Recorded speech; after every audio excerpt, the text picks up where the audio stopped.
And we're good. And we're back. And I have bathroomed. I have teed. I have given the cat attention.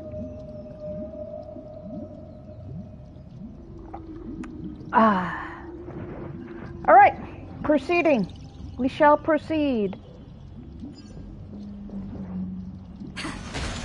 Once I take out that. The dark tides flood the sea, and our kingdom teeters on the edge. Fear not. Our queen has gone to the borderlands. She'll quell this calamity herself. This is the scene when the Chrysos heir of ocean was born. She was once of a Titan-kin race named Sea Sirens. At that time, Kozlana had suppressed the Black Tide's rise, but he was unable to remove Viantum from its roots. The Black Tide still roiled in the depths of the world, and the kingdom of Sea Sirens was the first to face the destruction head on. Listen, I heard Electra's voice. She's calling to us.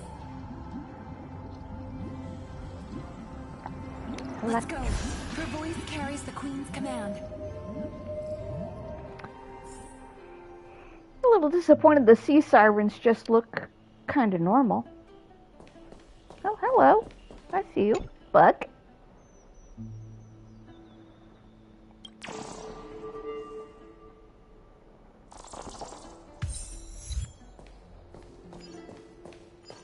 Alright, let's go. To keep the Black Tide from threatening the ocean, the queen gave her all, body and soul. Born of the queen's chalice, she bore the deepest blessings and inherited supreme divine power.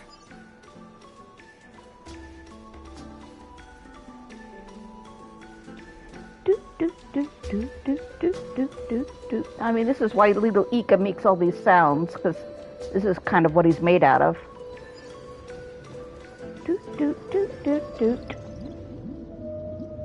Hello. Oh, the Coin of Zagreus.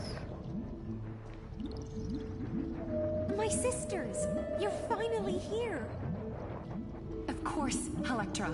Your beautiful melody drew us here.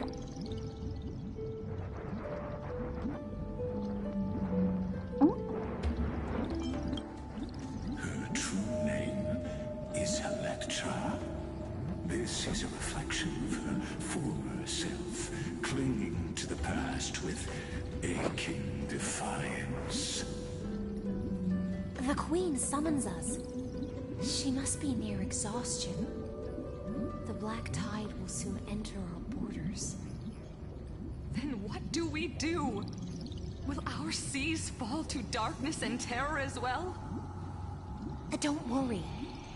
We shall lift the chalice in her stead to catch the Black Tide, and stand together to safeguard our realm and its people. Such tiny Titankins, thinking they can stop the tide of truth. How naive. And that naivete is the root of all suffering.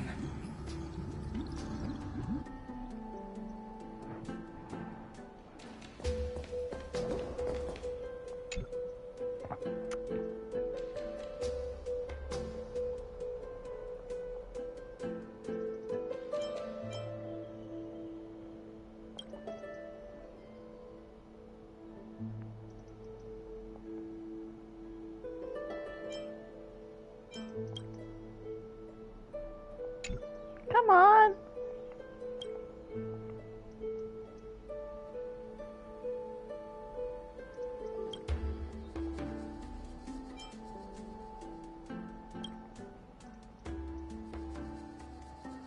Oh, come on, Bartholus.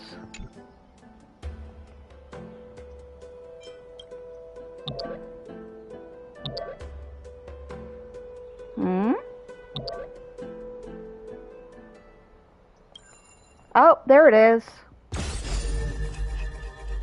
I found you. I found you.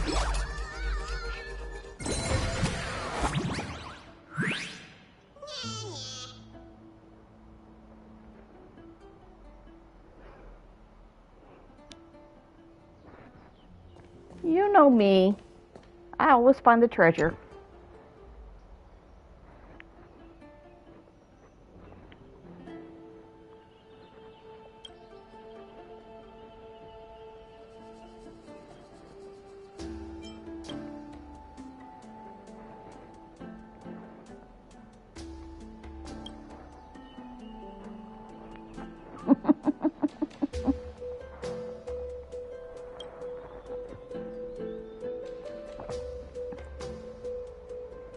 Oh, you have an excellent partner in crime. Don't worry about that.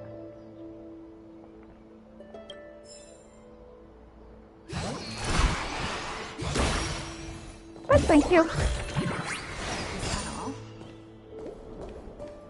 Thank you for the treasure.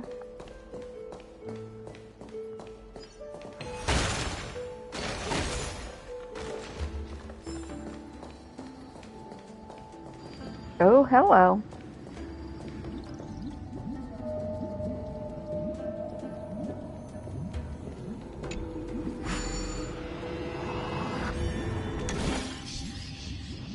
Oh, hello. Teleporters, when you enter any teleporter of the same energy color, the teleporter will close. Stepping on them will reset them. They will not appear while the teleporter is active. Oh, aren't you just a fun? Okay.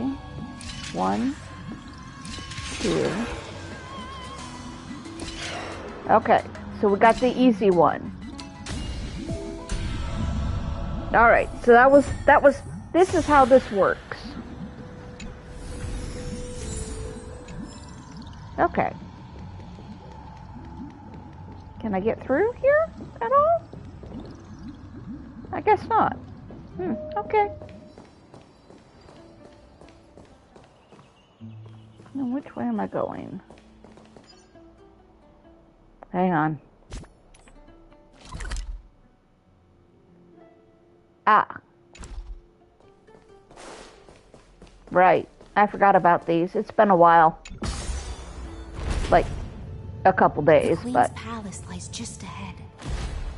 Even her once graceful form is now tainted and drowned in dirty mire.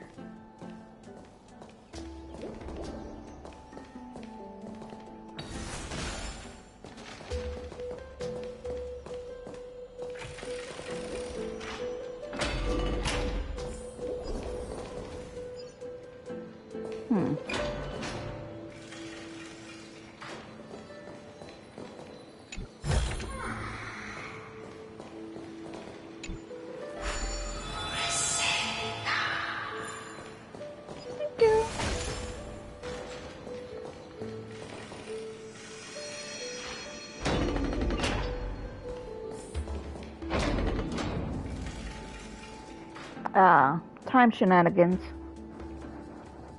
Oh, Magusa, our noble queen, we've come at your call.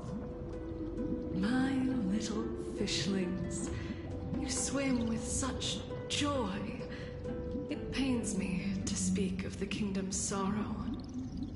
I once believed I could drink the black tide dry, but even the deepest chalice must one day overflow. And I can hold no more of this filth.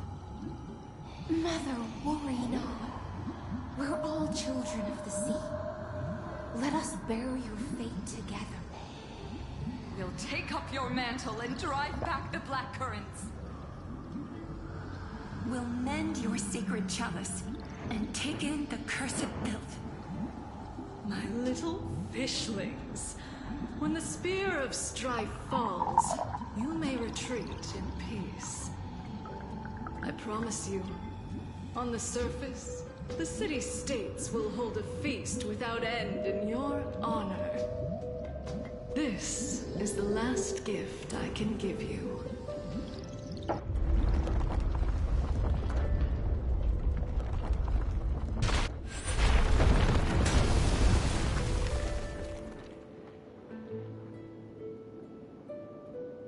Fagusa sank into the abyss. With the chalice shattered, their intoxication spilled into the black tide, birthing the first madness in Amphorius.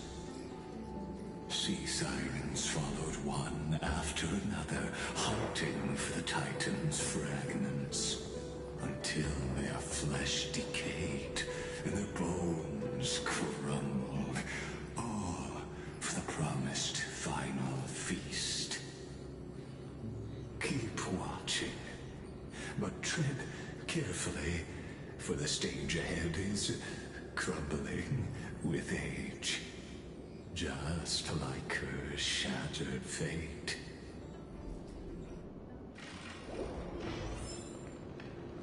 Okay.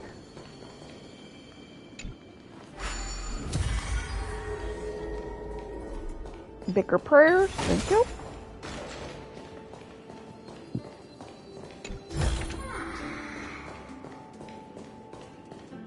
Oop. Collectible.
Okay.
I will say this, Zerdra, for all her viciousness, was very effective.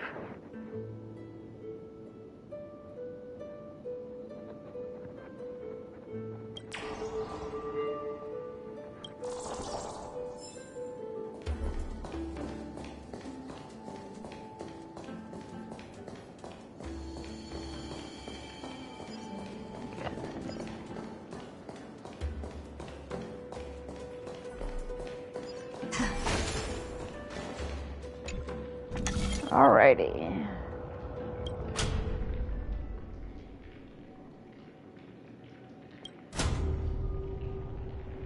Okay, I cannot move it. Alright, so just turn it off. And we head back. Aha.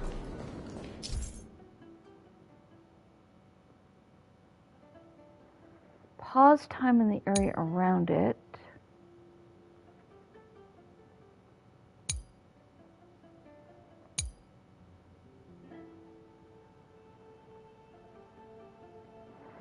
Preemptive to deploy a time zone, rewind. Oh my goodness. Okay.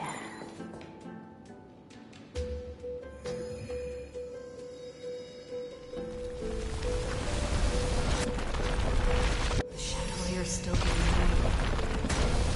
Okay. Maybe the power vessel nearby can help. Alright, let's do that.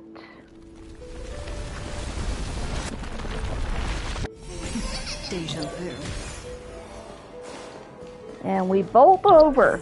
Wisdom far surpasses even the bounds of reason's.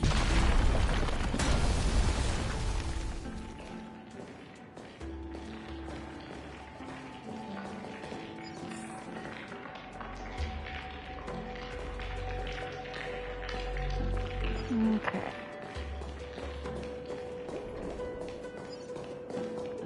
Yeah, we can take that. Can't get through. Looks like I'll need the miracle orb nearby. Okay, let's have a look.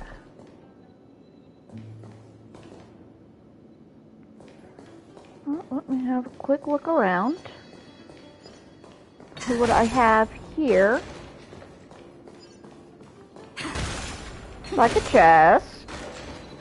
Like a chest. Looks good. Alright.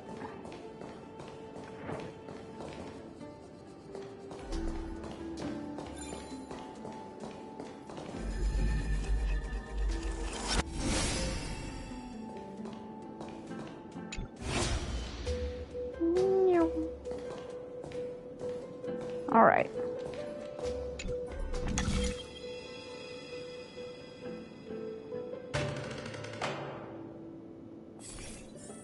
Thank you.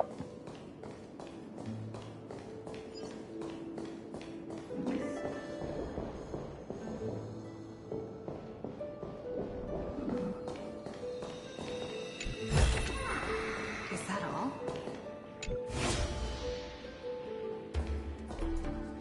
Yeah, you went down there. Alrighty. We're not going that way. Electra! The fiends have gnawed my tail. I can no longer swim to the far seas. Electra! The black sludge has soaked my veins. I can't dance with you anymore.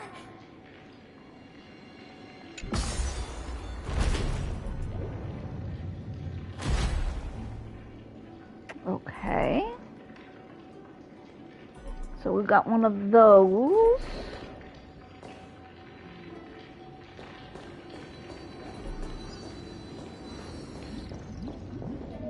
Sisters, don't give up. Remember the Queen's promise of a feast in the city called Styxia. I haven't forgotten. It visits me in dreams every night. I dreamed of a shining city. Its lights piercing the deep gloom of the seabed. I dreamed of children placing garlands on our bone homes, and poets praising the sea sirens for shielding the world. But what a shame. We can go no further. Please, sing to the humans for us. Sing of the deep sea's legend in our place.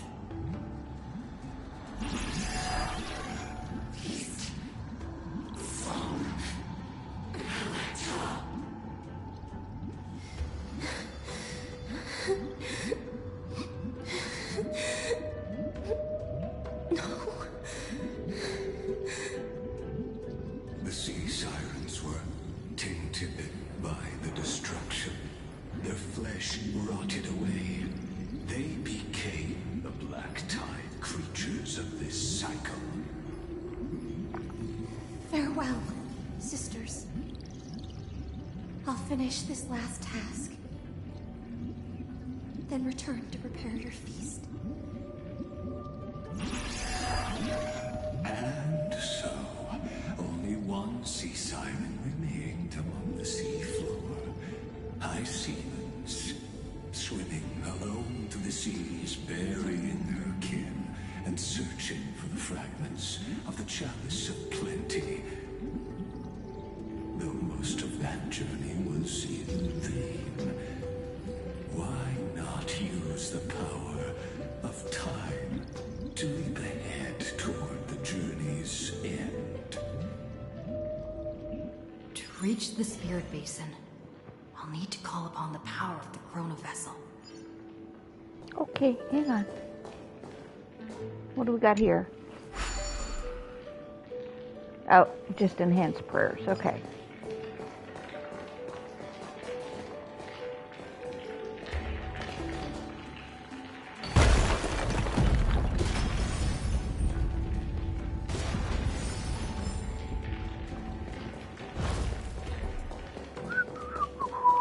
Nobody saw nothing.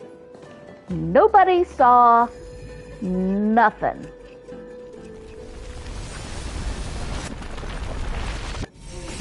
Deja vu. Nobody saw nothing.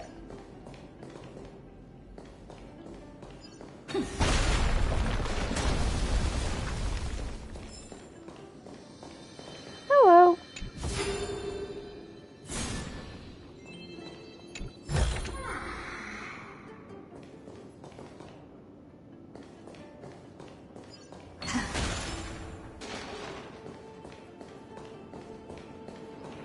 Hello, little game. What do we got for me today?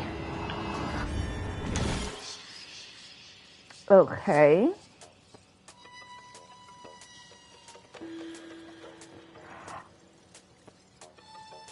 Oh, aren't you a tricksy little so-and-so?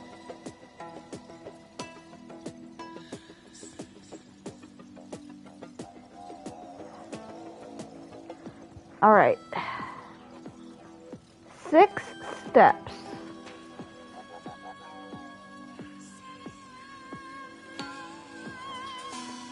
So I need to get it through.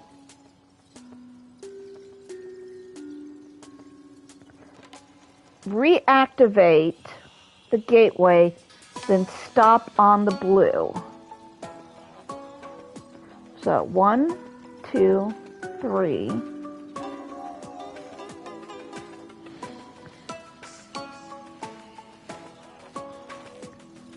And I need to be on the yellow at that point. So 1, 2, 3, 4. So 1, and it falls down and goes through.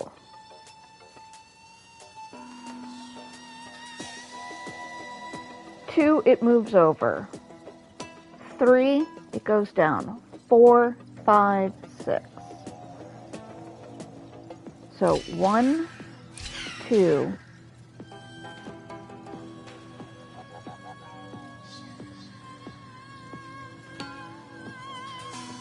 3, So that's three. So that's 1, 2. It falls down.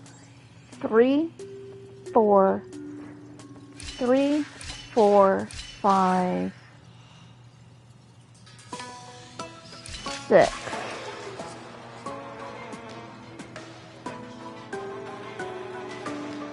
But it needs to fall through.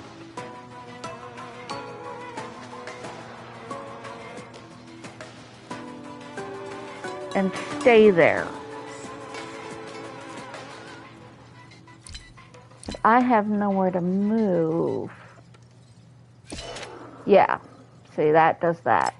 So I need to be at 6 on there. But also on 7 somehow. Wait. No. Okay. 1, and it falls, and it goes through. 2, forward, and it falls and goes through. 3, to touch that pad. 4, so 1, 2, 3, 4, nope. After 6 steps.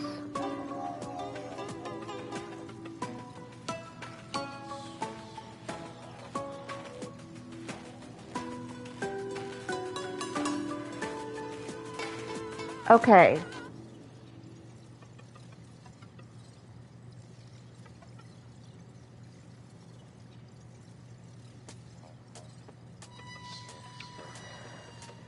Okay, so no, I don't need 6 steps. I need it in 5. So that'll be 1, 2, 3, 4, 5. Yes. So 1, 2, 3, 4,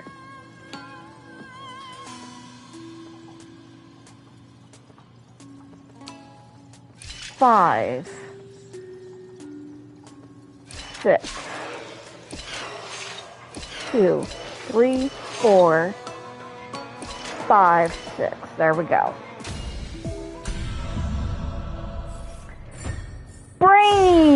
Brain work. So much brain work. Is that all?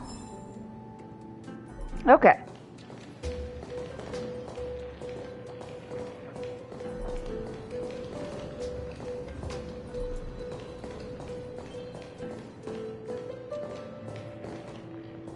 Ah, okay.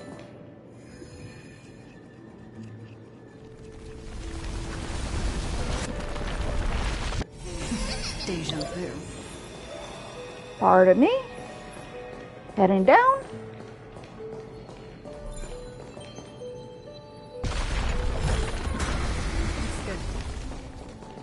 Oh, haha. And they did that again, huh? Okay.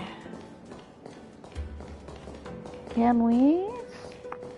Oh, we can.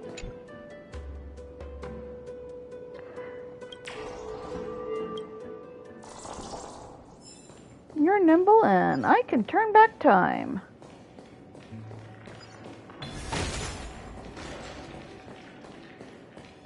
Anything? Aha. I was about to say anything over here? And the answer is yes. Ooh, black tide. Okay.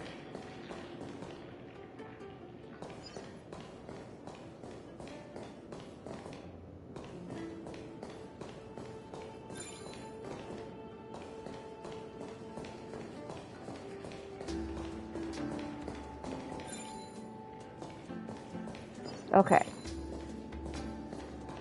So we'll do this again.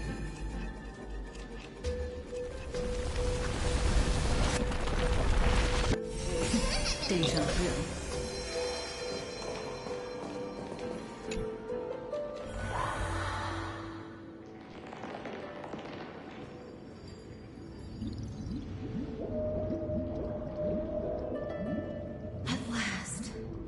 The Chalice of Plenty is whole again. The lance of fury emerges from the River of Souls, and the gods reclaim their duty to hold back the Black Tide. I am freed from endless toil, and now walk toward the rites at Styxia. I bore my sister's dreams upon my back, took on a graceful human form, and hoped to find a grand celebration on the shore. My fins became legs, my scales became skin, and the sea foam on my body became a shimmering gown. But when I stepped onto land, there were no festivals with honey brew, nor poets plucking harps.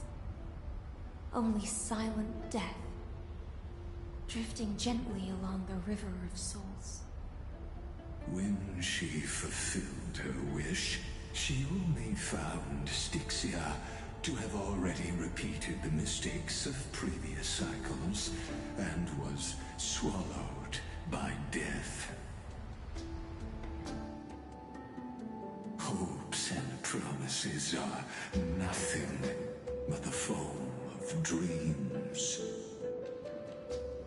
I am a sea siren, a vessel born to contain the tides. Now that my task is done, and the promise is broken, how am I to go on in a world drowned in shadow?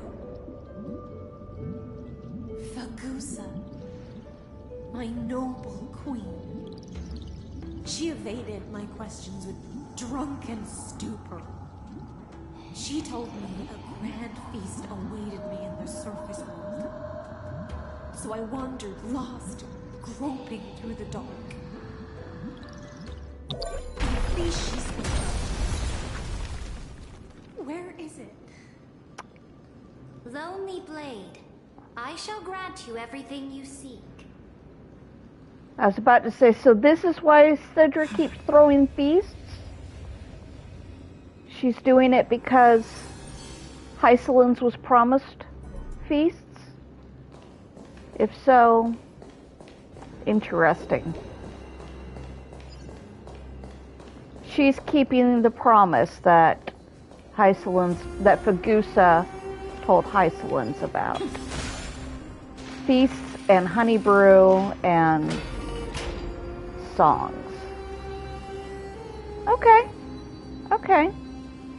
I mean, you're still at the absolute, she's still Little Miss Murder Queen, but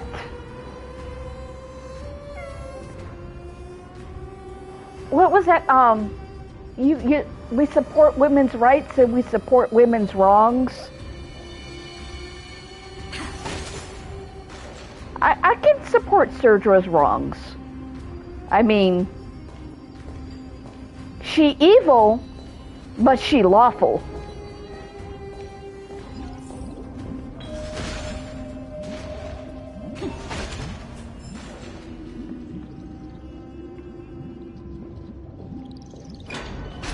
After wandering the surface for ages, the lost sea siren met her future conspirator.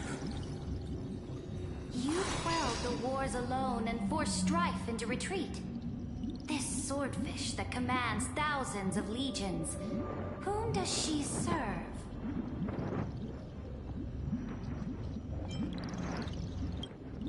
Yes, Ceridra, long before she became the Imperator, was already burning with ambition. Sovereign who follows prophecy. I am no one's sword. I am just a wandering fish, seeking clarity through bloodshed. Then how about letting the sword dance for me?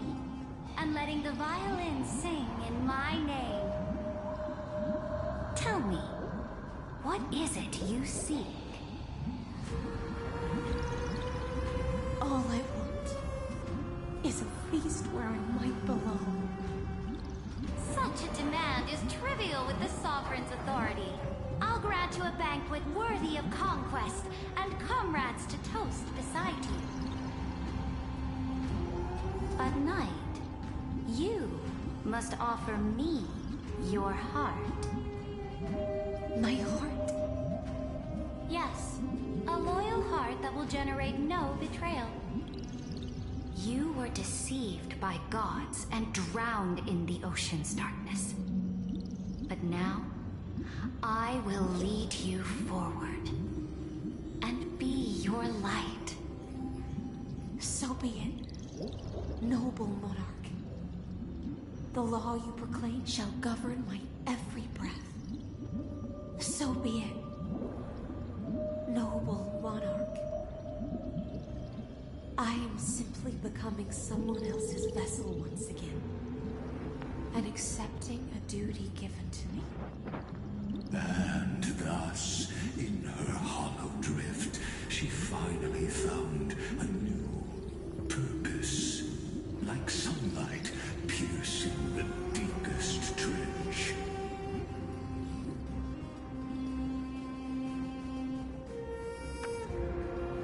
All right, ladies.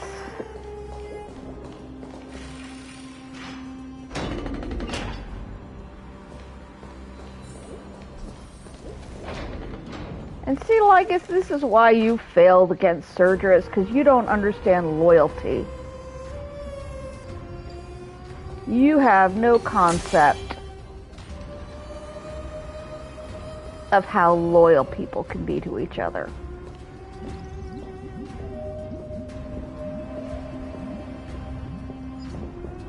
Noble monarch, I've cleansed the foulness from the road as you commanded. My blade, you've helped me ascend and take the crown. Ask, and you shall have your reward. What I desire is the same as before. A feast? Look, I've prepared you a grand banquet. The finest honey brew and tributes await. Fish are drawn to light by nature, for the deep sea knows only gloom. Now I've found a flame. It may scald and burn, but it's the only light. Come, let us join the feast. Perhaps the path forward lies hidden among the revelry.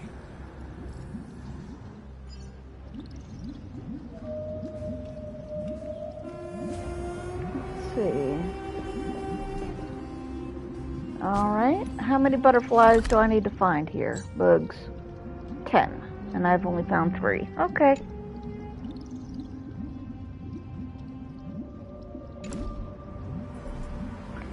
Duly noted. I need to find 10. Oh, and let me look at the rest of the map. So, puzzle, and some things up here. Treasure? Is there treasure up here? There's treasure.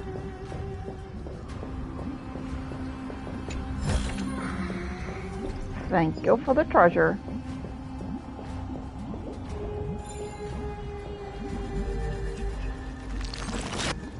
Let me fix that for you.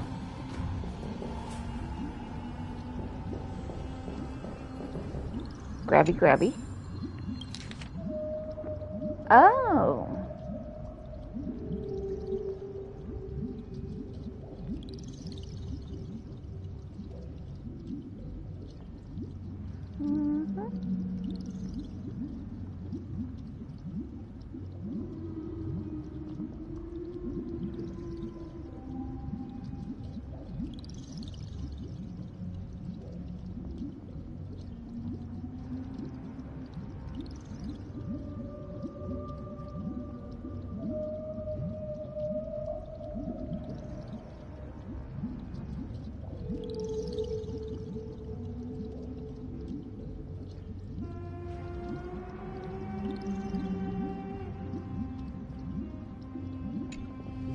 It Interesting.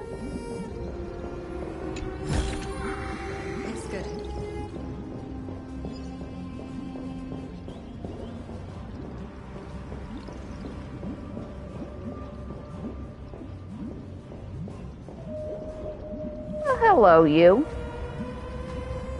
Hello, you. Let's crush some grapes.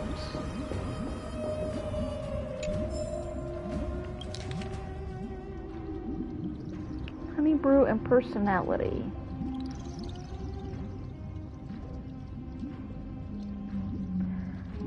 Grape honey brew.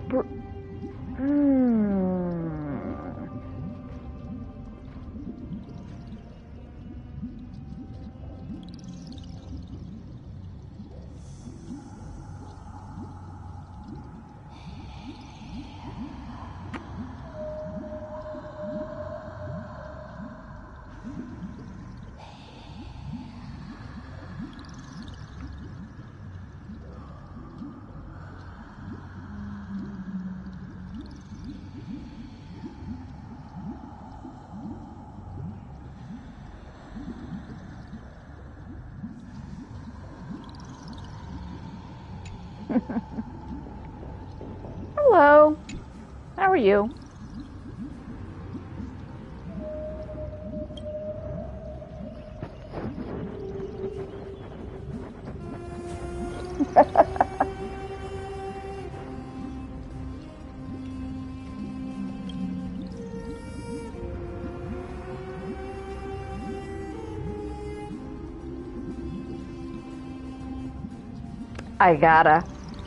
I have to channel my boot hill. I have to channel my boy.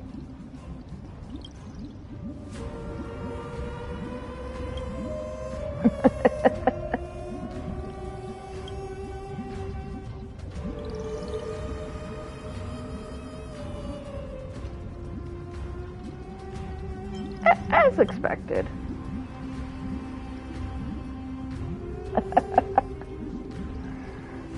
You want to be stepped on. Okay, well, you're just gonna have to wait for your kitty.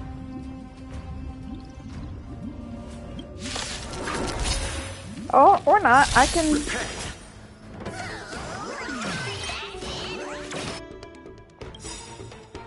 Oh, attack with a skill. Oops, I've already hit the ult. We can do anything. I don't think I can attack him with a skill. I don't think anybody here has a little honesty would do us both some good. A skill that attacks. Care to dance? Is that fair? We don't have a skill attacker in this lineup. I'm sorry. Oh well.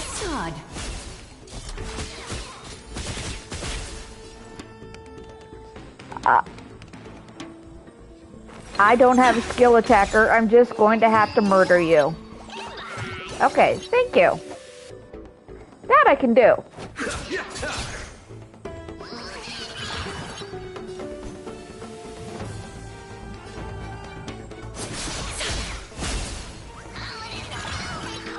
heard the call, loud and clear. Trinity stands clear before me. And I only have one person, well, two people with an ultimate attack. I will walk with you, watch over you, Because guide you on your path. Technically, Luocha's attack is an ult. But I can't do that for you, son.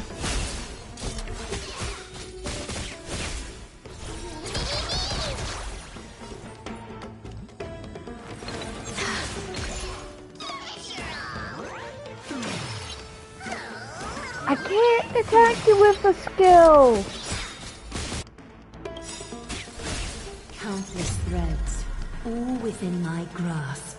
Thus, your fate and mine become one. I can do this though. With perfect clarity.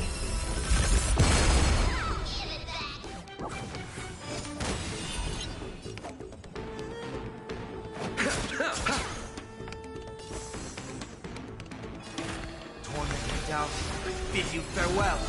A little honesty would do us both some good. Life so fragile like a wisp of silk.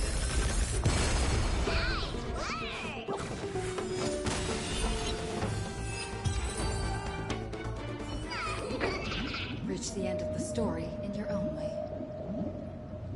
was fun. Alright, let's go.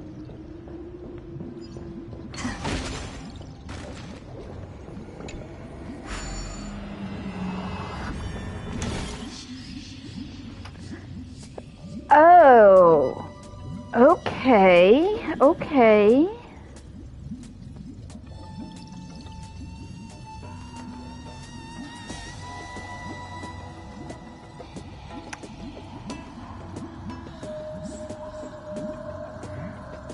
So 6 steps.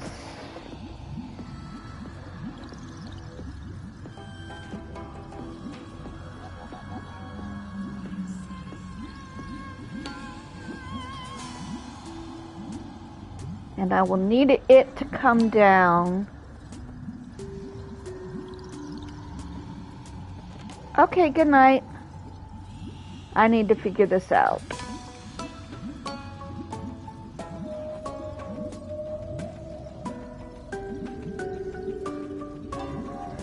Alright, so I have no choice. I have to go here.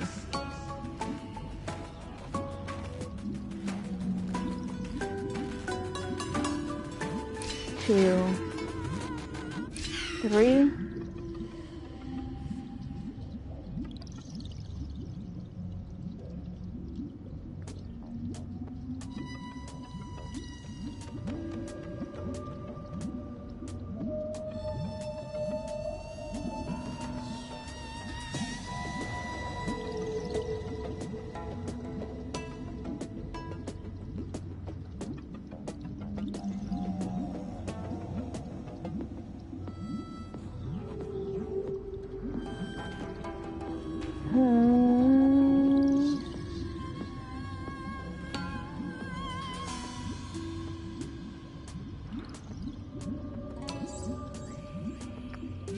Four, 5.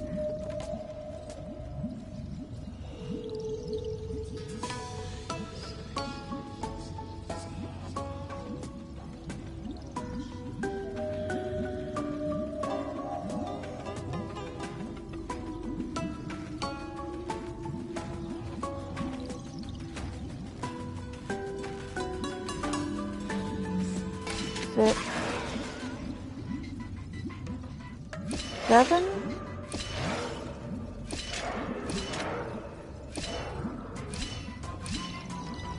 Oh, okay. 1, 2, 3, 4, 5.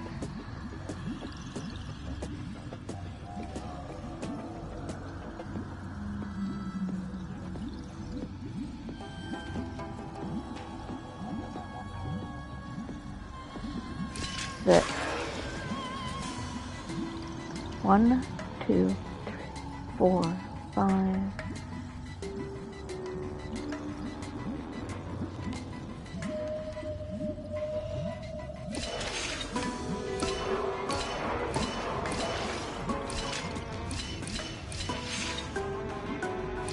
There we go.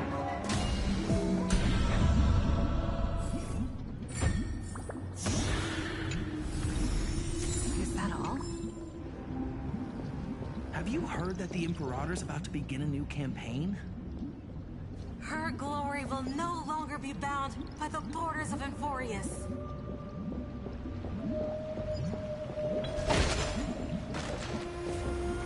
My faithful subjects, tonight's feast is not just for the past. It's a toast to the future! Born from our golden blood is an unstoppable colossus. Our iron beast to trample the universe! Great monarch. I've heard the universe teems with great threats. Can we truly remain invincible? Fear not. Before the troops of the destruction, such rabble is no more than cosmic dust. Surely there's a planet draped in oceans out there in the stars. Once I claim it, it shall be yours to rule. And to the rest, your triumphs will not go unrewarded. I promise you a new age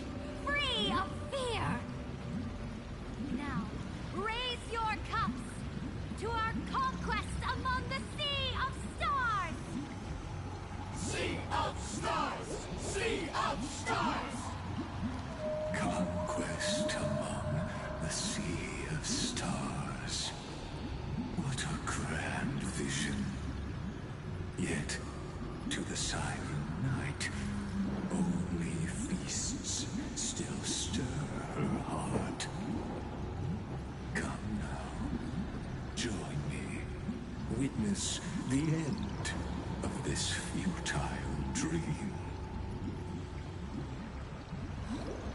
Where's the way out of this illusion? Come quick! Let's celebrate together. I've saved the finest brew. Come taste it with me. Okay.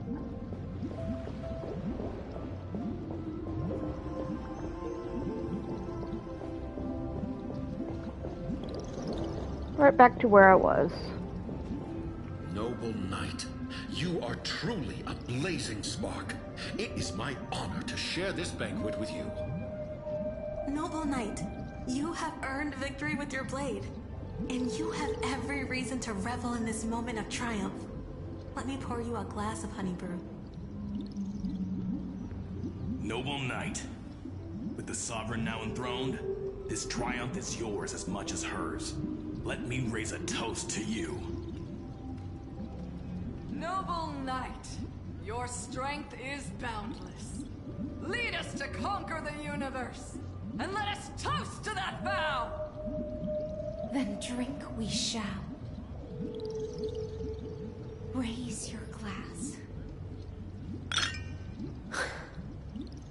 In the deep sea, I never knew what fire was. But when I set foot on land, the first light that I saw was the flames of war, lit with golden blood. It scorched my fins, made me feel pain, and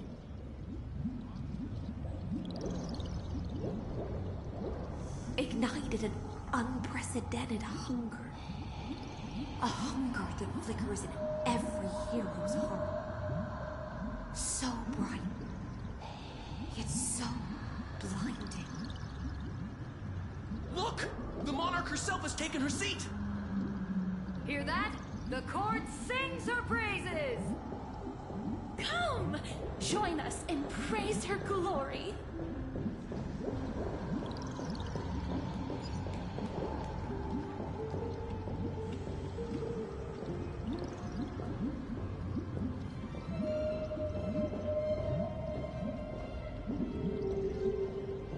One eye of hers sees glory, the other sees corpses.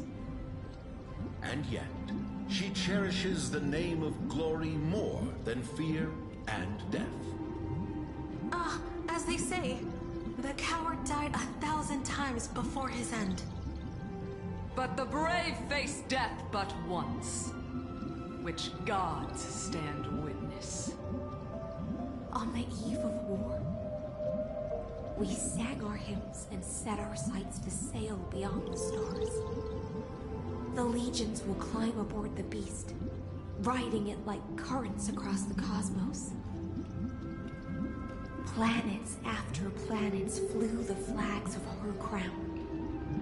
Realm after realm was ignited by her flames of war.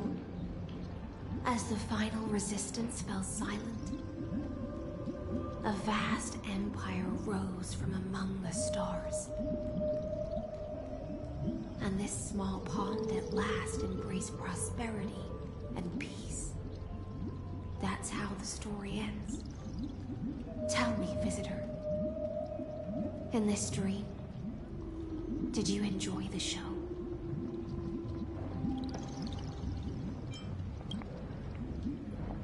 Yes. Just fake bubbles glinting on the surface of poured wine. It's time for me to wake up from this drunken dream.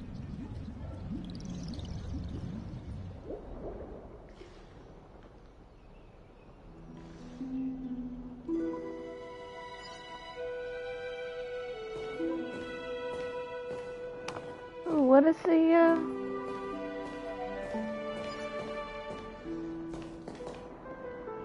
Right, because this is a dot setup, and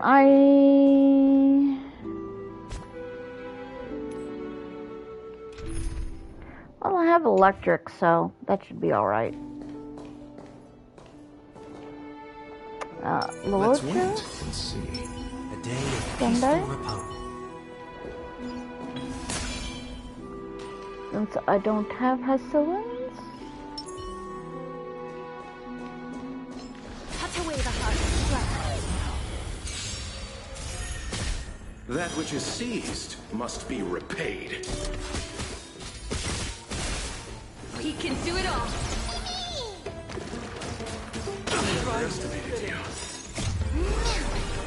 Together, we can do anything.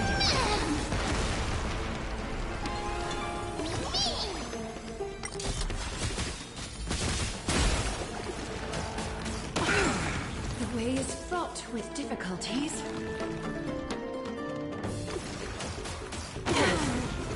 Pity, you chose the wrong enemy.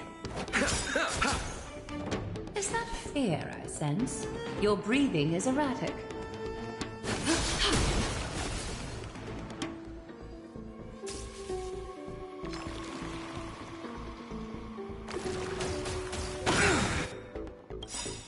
The way is fraught with difficulties. I will walk with you, watch over you, and guide you on your path. Countless threads, all within my grasp. Thus, your fate and mine become one. Life so fragile like a wisp of silk.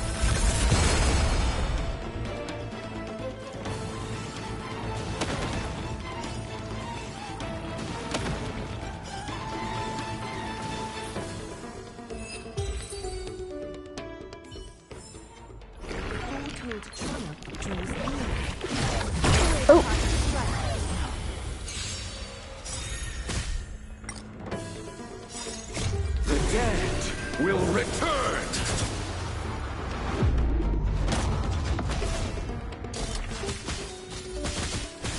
Come on, I choose you.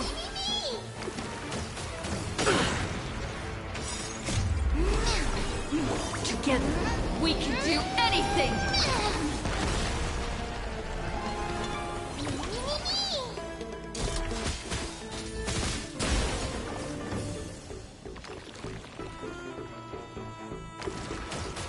Underestimated you.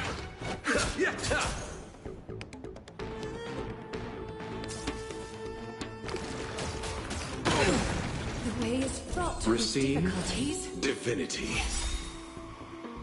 That which is seized must be repaid. The dead will return!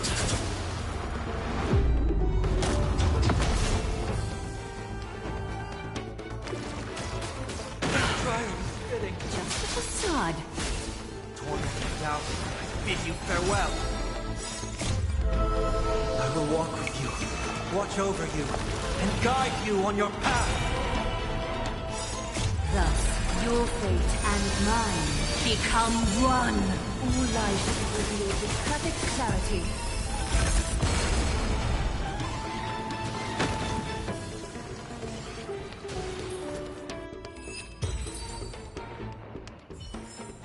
Alright, Velocha? Let's wait and see.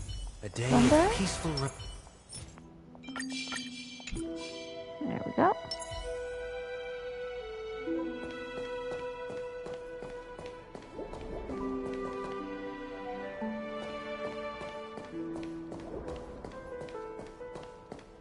The Imperator is dead!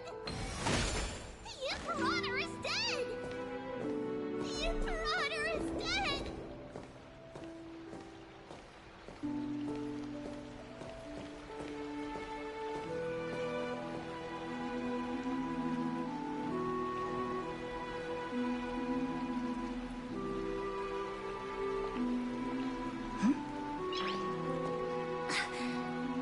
People once cheered for my ascension.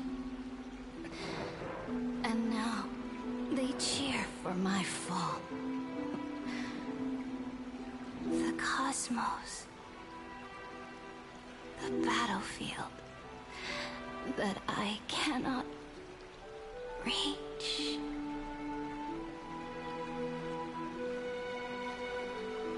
Before the Sovereign's conquest reached its end, her life and ambition had already been swallowed by the deep sea.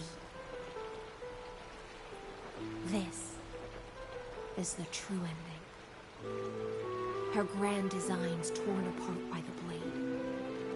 Her regal robe soaked in golden blood. And the one who struck her down? The one who struck her down was her most loyal Gladius. I don't need to explain myself. A fish in a pond has no hope against the surge of fate. I wandered the shore, found a flicker of flame, only to snuff it out with my own hand. I don't understand. If the ocean's feast, the Imperator's dream, and even Amphorius's existence are all illusions, then what's the point of our journey? When the Deliverer returns, I will let this absurd celebration come to an end. But Greyfry, I can't help but wonder how I dearly wish this feast of the Flame Chase would never end. It seems she sensed your presence. The Fantasia's foundation is starting to crack. Let's return to the prologue. Remember the allegory of the cave. Can the prisoners in the cave learn to see the shadows and echoes for what they are, and stop mistaking them for reality? As you've seen, when she cast off her chains, finally turned to look around, and moved her legs, her reward was nothing but searing pain. The light will blind her, for the fire behind her had never once actually touched her eyes. Her legs will buckle beneath her, for she had never learned to walk forward. And so she fell into infinite confusion and fear, and came to firmly believe that the shadows and echoes were the real world. Eyes adapt, and you can learn to walk. You see, yeah, when you first break free, it hurts a lot, and then you learn and grow.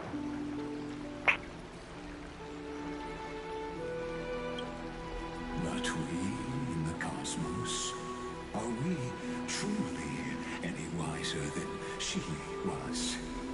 Now, nameless one, fateless one, ask yourself this. The paths you tread, the eons you worship, everything you've trailblazed with your own hands, could it all be someone else's projected shadow? Let's leave that question till after the curtain falls. Once you've unearthed every last truth and reached the prison built for me by the demigods, I'll speak with you face to face. I, the Theoros, have walked the 30 million histories born by Caslana. 1,000 years is a mere atom in a grain of sand to me. Amphorius, compared to the cosmos, is but that grain upon a whole beach. I swore to bring an end to the erudition.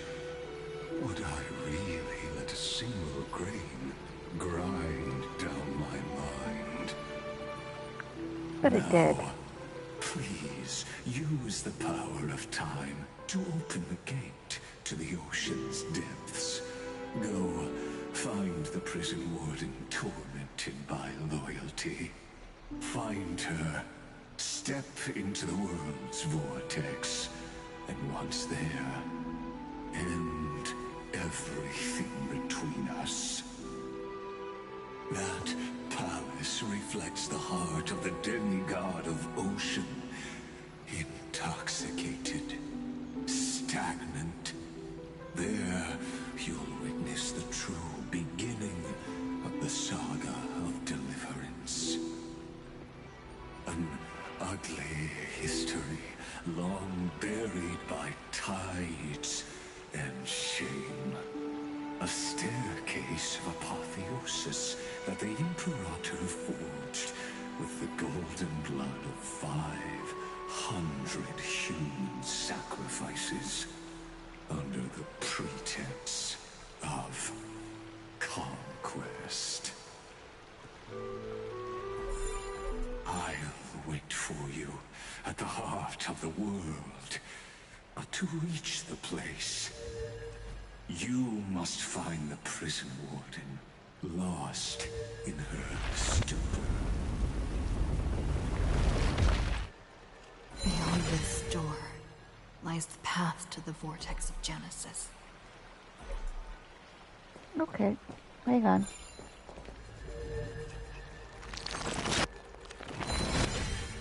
But I have treasure.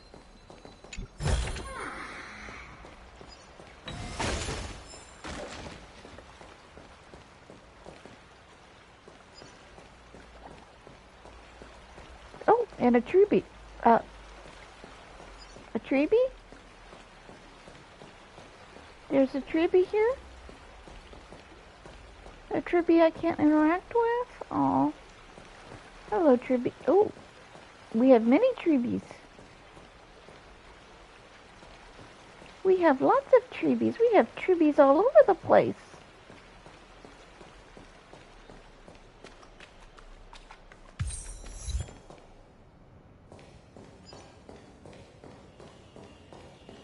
And a bug.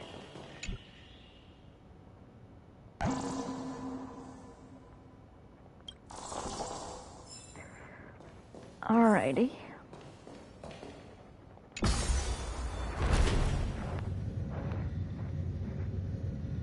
Now step away from this false banquet. And then onto that bloody stage. Mm-hmm.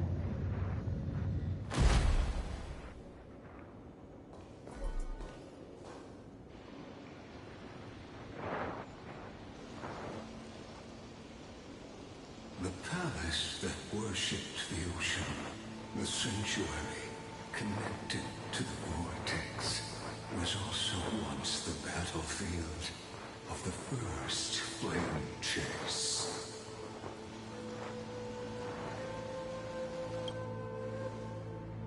Her exuberant song halted the passage of time in this place, imprisoning my body, shielding her soul from deterioration. All just to await your return. The twisted time and space reflect her confusion.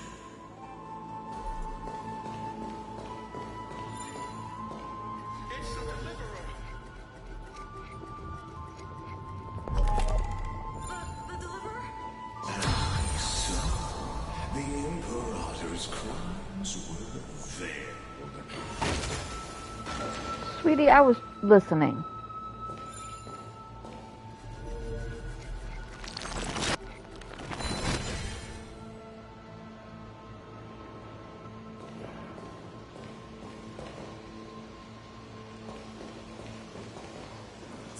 Stay away from Apollonius. This cup of honey brew. What a sweet aroma. Run, Virginia. can't give up here.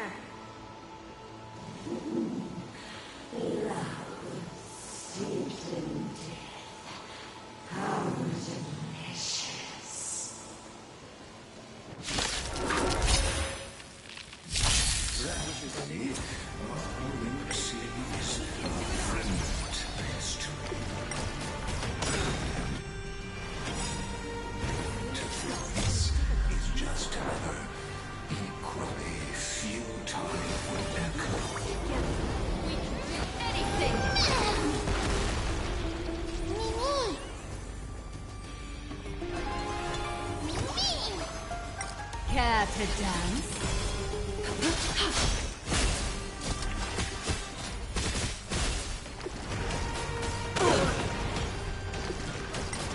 Underestimated you.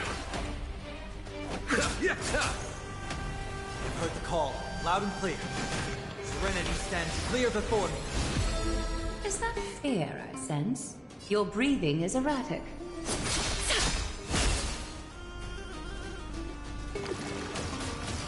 Trial. Fitting.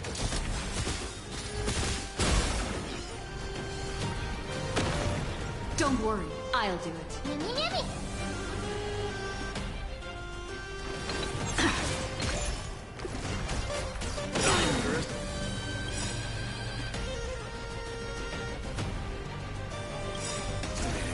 Countless threads, all within my grasp. Thus, your fate and mine become one. This mortal form. I will walk with you, watch over you, and guide you on your path. A little honesty would do us both some good. Life, so fragile like a wisp of silk.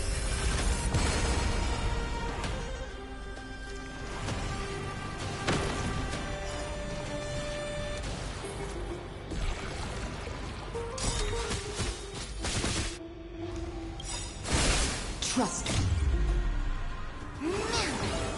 Together, we can do anything!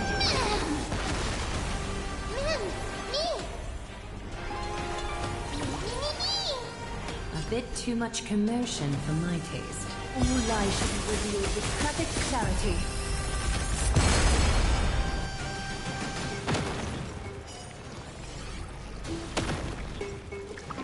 Of no great concern.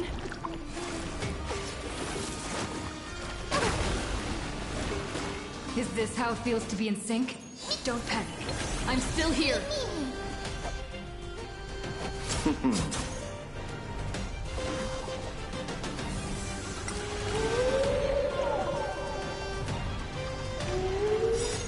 The dead will return!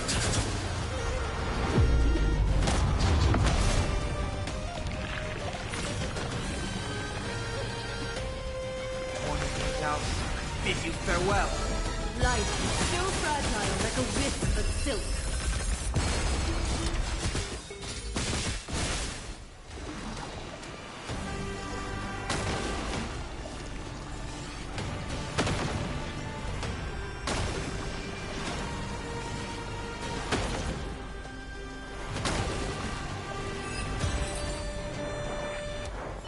Apollonius, look. I chased the enemy away. But I think I can't go any further. I'm sorry, Virginia, for letting you. It's okay. I'm glad to die by your side. Ah, such an ironic twist of fate. Even as the foundation of the world crumbles, the heartless improviser still made the same decision she did in the past 13 million cycles.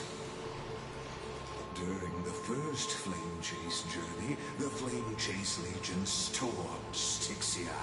Tens of thousands of sea sirens surged from the River of Souls, crashing toward the heroes like a tidal wave. The hell before you is the recreation of that very battle. Apollonius, look. I chased the enemy away.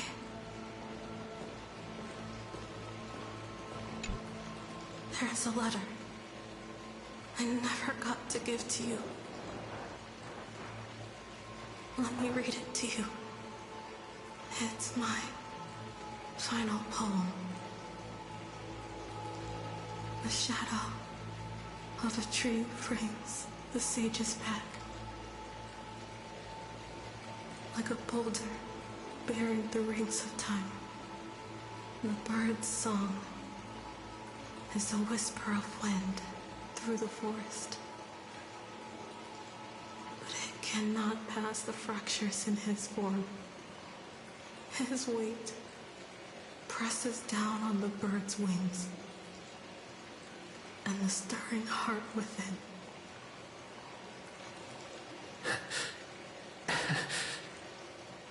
I always wanted to tell you. You look beautiful when you read poetry.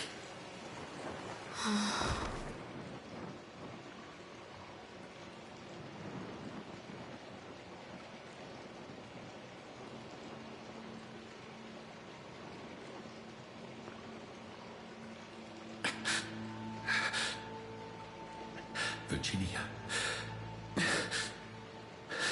see you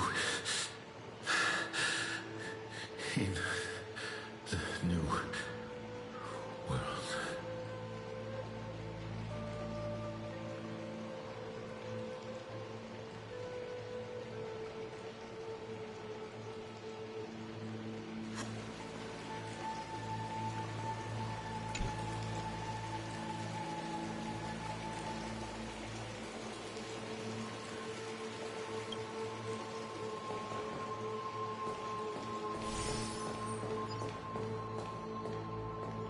Yeah, that's you.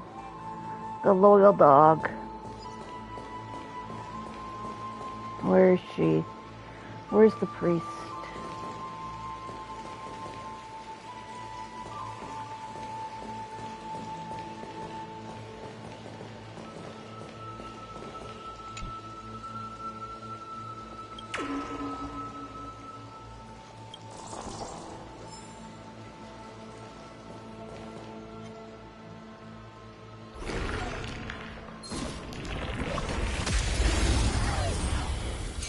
Oh, did I remember to? I didn't. Oops. Is this how it feels to be a... He can do it all! Oh well. Luochi, you'll have to,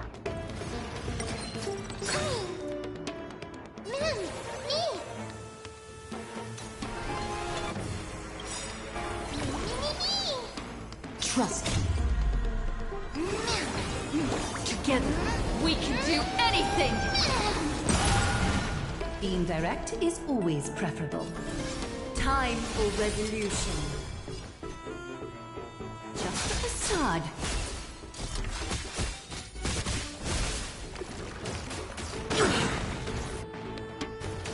Receive divinity.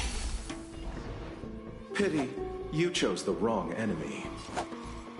Abyss flower, bloom. Thank you, friend. That which is seized must be repaid. The dead will return!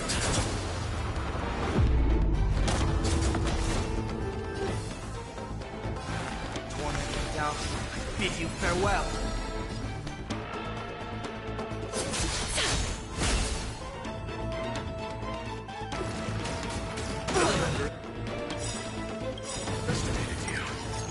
Thus, your fate and mine become one. I will walk with you, watch over you, and guide you on your path. Life is so fragile like a wisp of silk.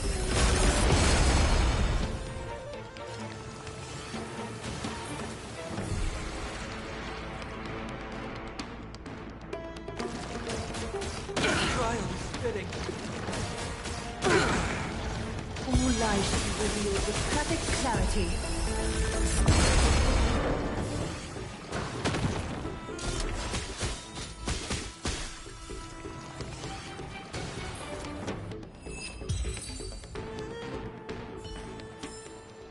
richly Right, enter let's- the story. Let's wait and see. A day of peaceful repose. Okay. Just...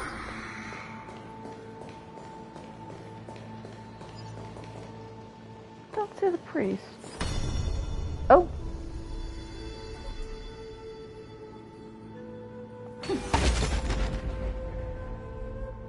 Back to this again, okay. A painful past, yet hidden beneath a veil of joyful song.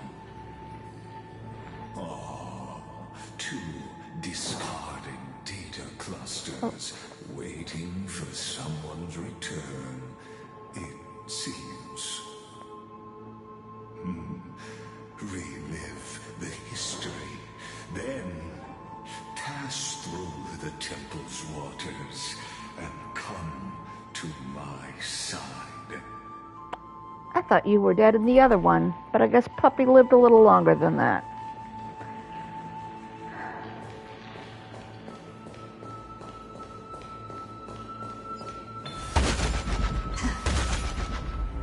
Ooh. Oh. Okay, spicy. This will be interesting.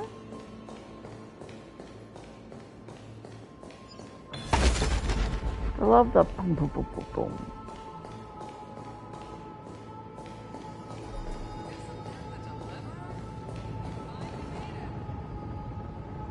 Yeah, I did.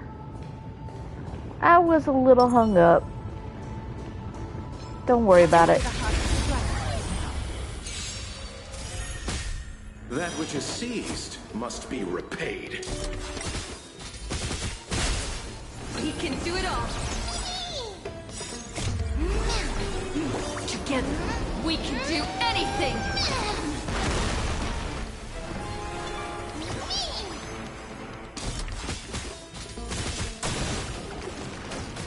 The trial is fitting.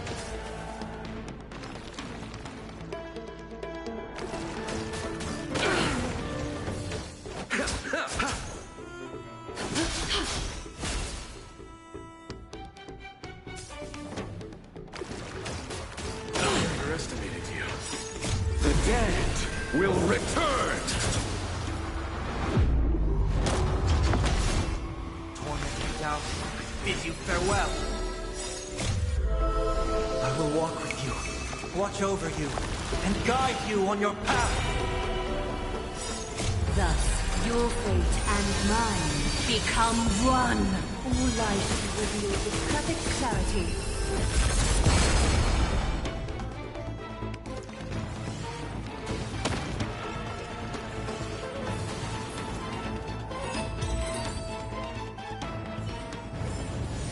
The foretold triumph draws nearer. Let's wait and see. A day of peaceful...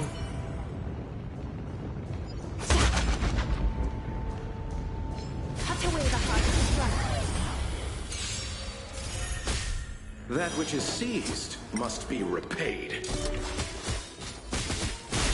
Come on, I choose you. The way is fraught with difficulties. Together, we can do anything.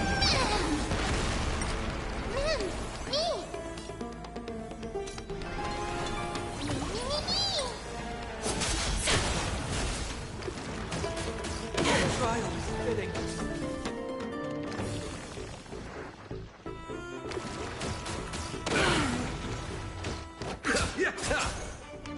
Serenity stands clear before me.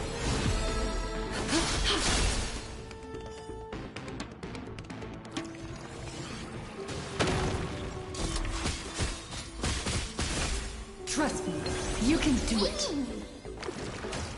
Underestimated you.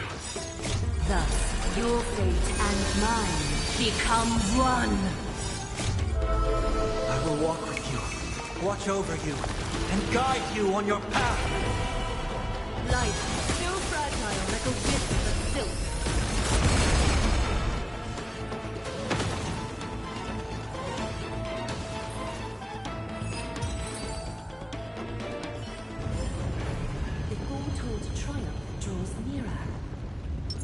A day of peaceful repose. Let's wait and see. Okay. That's gonna be a heck of a rewind. Duly noted.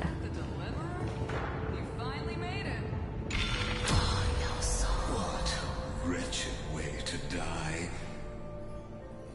The flame chase army, devoured by warbling fish, never saw it coming. Look, the cruel Imperator and her Knight Commander, the pitiful Warden. What a perfectly matched duo of test subjects. Their hands drip with blood. Golden blood.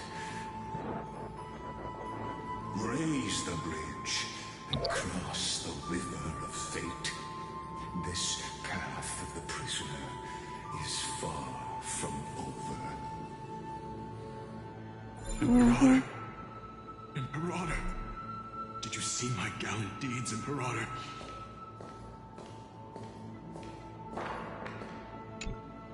Imperator!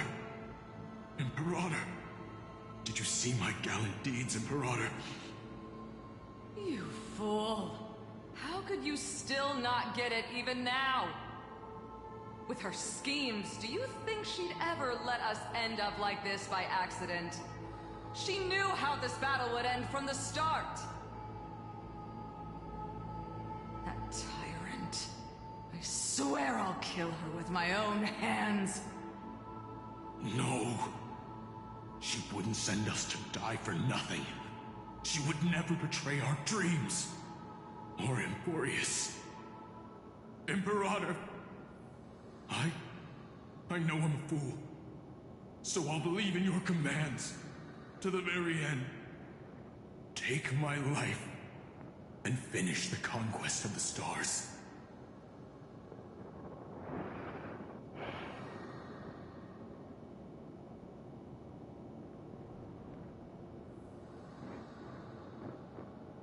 You mutt.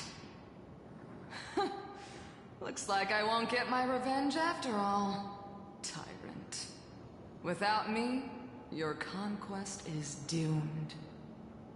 I'll be waiting for you in the River of Souls to slice off that crown-wearing head of yours. Remember this. I never bowed to you. Or fate.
Oh.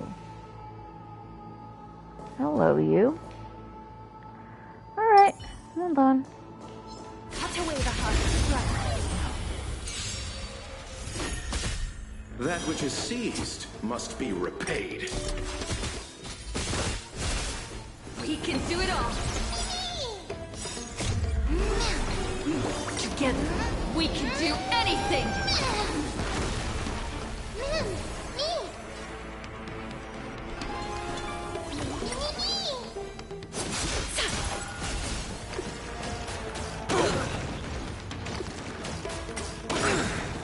day is Time fraught to with settle your difficulties.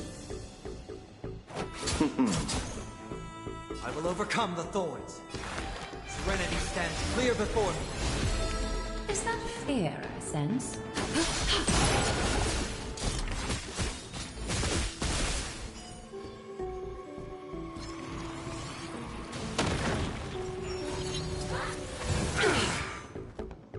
Is this how it feels to be in sync? Me! Trust me, you can do it.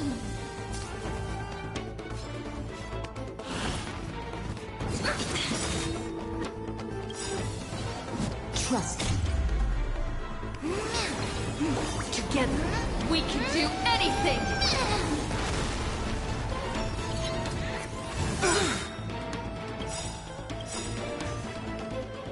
Countless threads, all within my grasp. Thus, your fate and mine become one.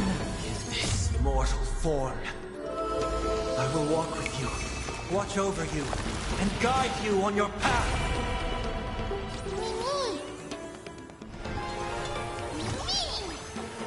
A little honesty would do us both some good. Life is so fragile like a wisp of silk.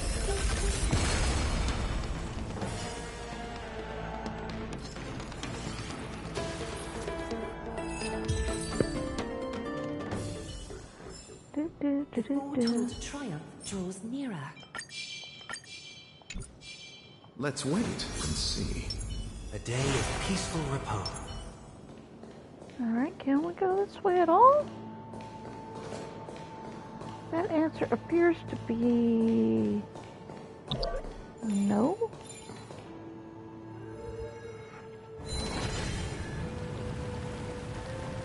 Ah. Interesting.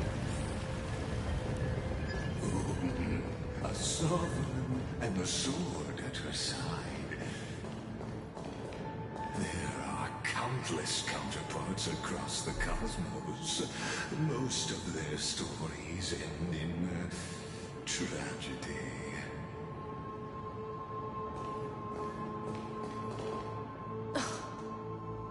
Imperator, why did you... You're here, Dux Gladiorum. You ordered me to seal the sea route and handle threats from the rear. So why didn't you wait for me to return? Why send the vanguard ahead and let them die in vain? Die in vain? No, you're wrong. Their golden blood won't be spilled for nothing. The other dukes have paved the road for me to become the god of law. The trial of law? You never spoke of this to anyone. What is... The one who wishes to bear law must purge this world of its curse, and offer the blood of the accursed as sacrifice. I pondered long on what Talantan meant by blood of the accursed. Then, I found the answer. You, I, and every Chrysos heir summoned by the prophecy are the accursed ones. Just like that arrogant Theoros said, our golden blood is the agent of destruction, the antithesis of the world's fate. Dux Frigoris, Dux Brumalis, Dux Helcalethist. Their fate was sealed at that moment. Dying on a glorious campaign was the final gift I could give them. You speak as if they didn't die because of your cold-blooded schemes. Was their loyalty meaningless to you? Losses are a constant on the Flame Chase journey, among which even life itself holds little value. If a subject marches to war without that conviction, then yes, as you said, shallow loyalty means nothing. And what about my loyalty, Sir Redra? You sent me away under the pretense of guarding the rear. Was there any shred of humanity left in you?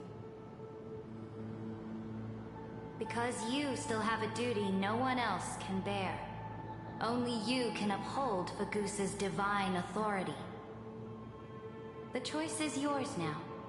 Cast off the chains of loyalty and drive those blades through my heart. Or stand with me and sever the ocean's last breath. If you no longer share my vision or believe in the new law I seek to weave for Amphorius, then go on and end me. The Imperator of Amphorius may be ruthless and cruel, but never a liar. When I say life itself holds little value, know this. I am ready to sacrifice everything for the ambition to conquer the Sea of Stars. Now you've seen it. The brutal Imperator was willing to spill the blood of 500 heroes to complete the trial of law. As for my poor warden, her suffering had only just begun. I'm no storyteller. I have no duty nor interest in filling the history you've missed. I just want you to witness the monstrous choice the Imperator made before the Chrysos Heir turned their blades against me. You say you're no storyteller, but man, you are a chatty boy.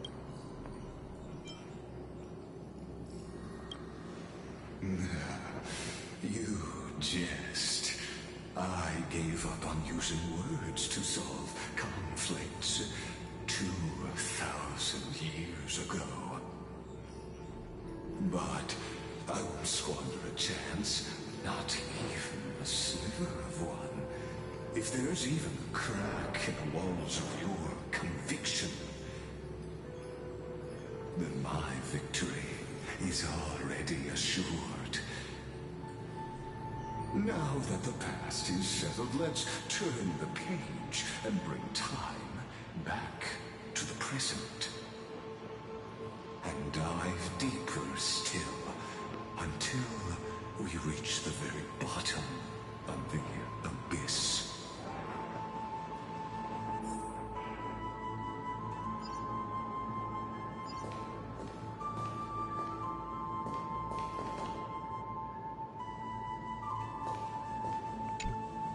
The fleet that rode the waves was dragged down into the deep. The flame-chasing nymphs were reduced to ash. What a trip! And you, deliverer, shall bear witness to this golden death. Alright, hold on.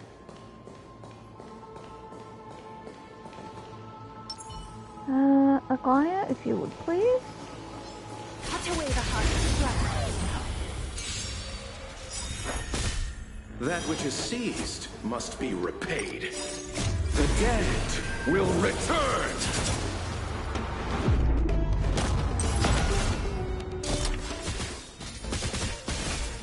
We can do it all!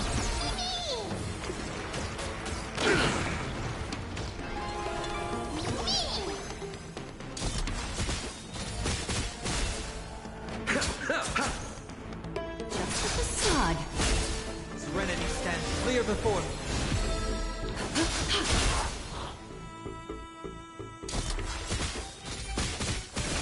Trust me, you can do it. Together, we can do anything!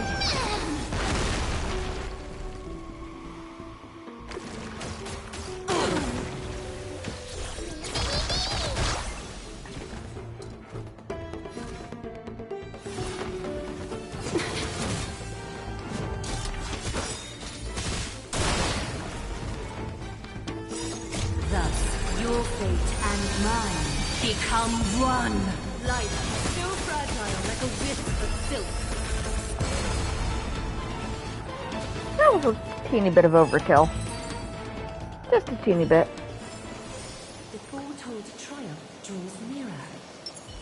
Let's wait and see.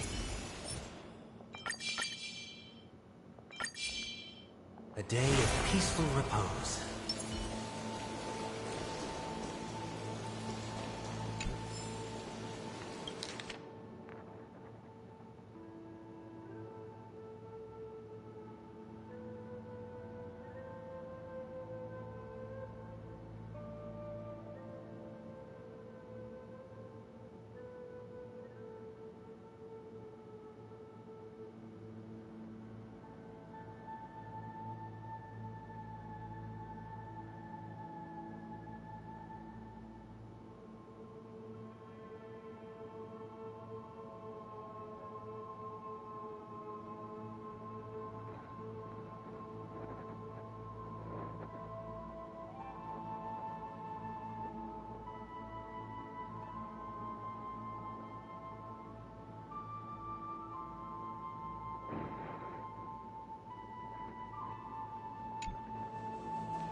That which is seized must be repaid. I will walk with you, watch over you, and guide you on your path. Come on, I choose you. Trial is fitting.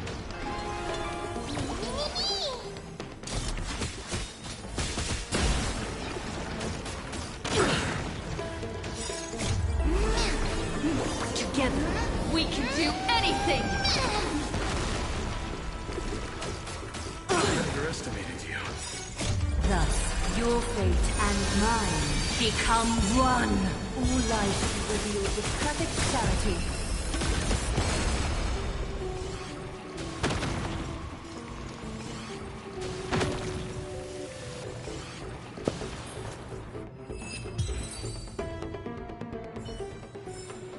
All right. Foretold triumph draws nearer. Treasure. Oh, I see.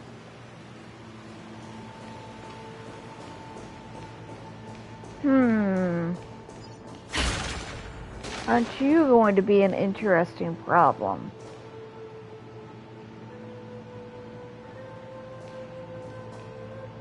Let's wait and see. A day of peaceful repose. Cut away the heart of strife. That which is seized must be repaid.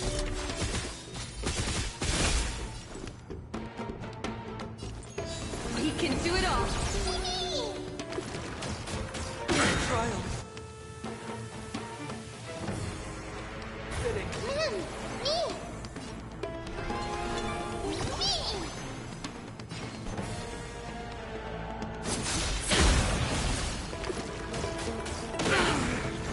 Time to settle your accounts. Tormenting doubt, I bid you farewell. Just a facade.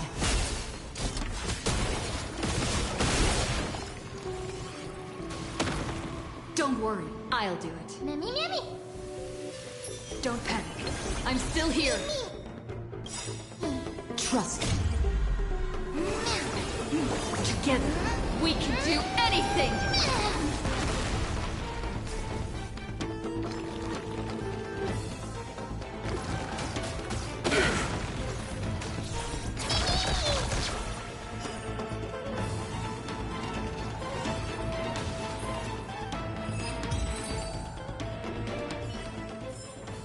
The foretold triumph draws nearer.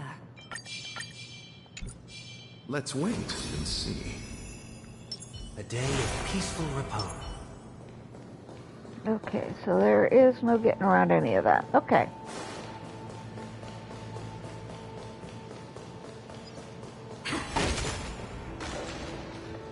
Right, and we've been through there. Alrighty.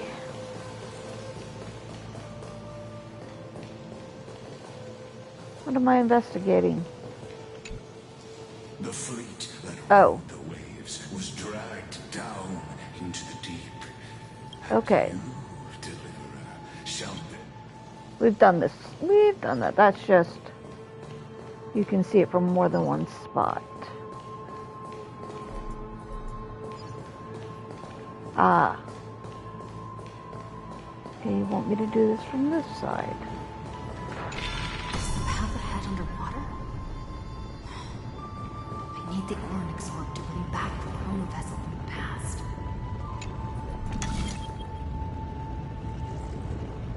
Shatter the vessel of time, and let this stagnant pool start to flow again. Just like the broken fate of Amphorius. Ah.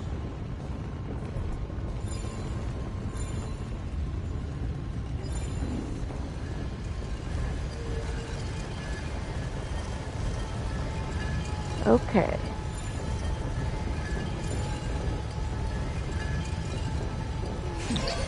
This hidden gate leads to the vortex.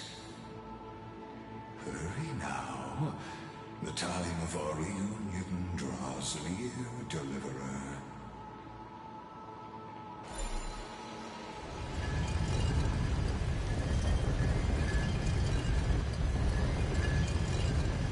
Wait. Okay.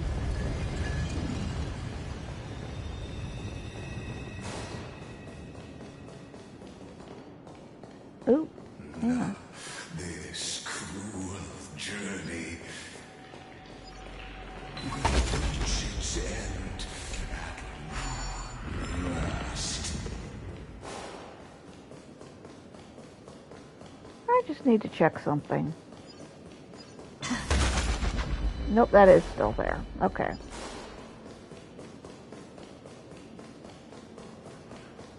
You think this is a cruel journey. Okay.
Aha.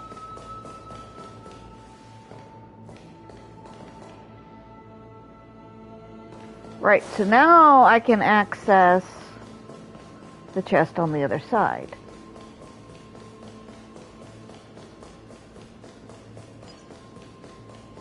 Yes.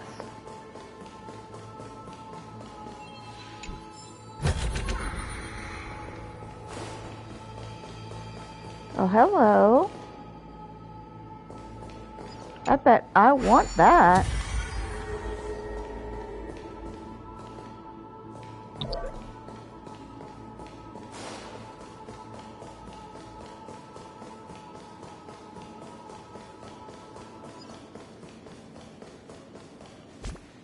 What are you asking me about? When stacking, it resets the duration of black type fever.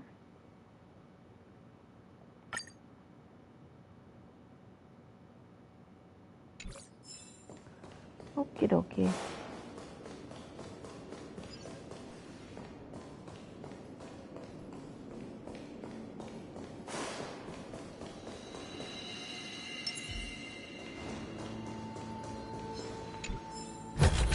Cut away the heart of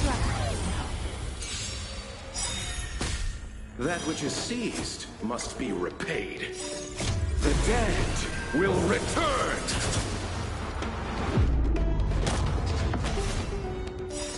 Thus, your fate and mine become one.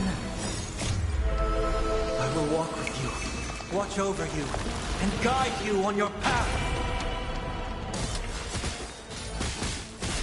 Life is so fragile like a wisp of silk.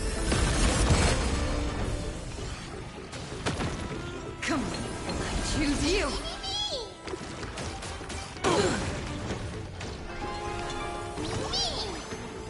All lies should be revealed with perfect clarity.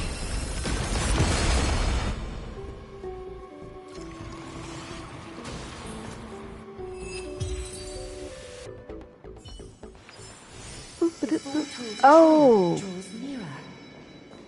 Interesting. It pushed me all the way back here.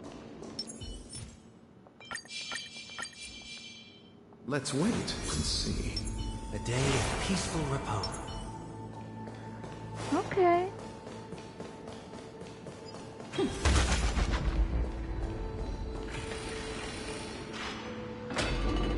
You've been silent a long while, Dux Gladiorum. Starting to doubt your decision? Save your breath. The vortex of Fugusa lies just ahead.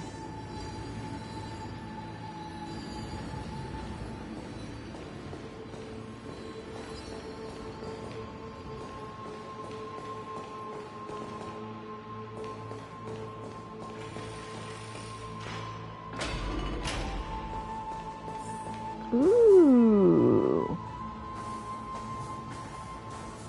After the trial, there's nothing left between us. So you'll stop swimming toward the stars, Dux Gladiorum? I was always a creature of the sea. The stars in the sky were never meant for me.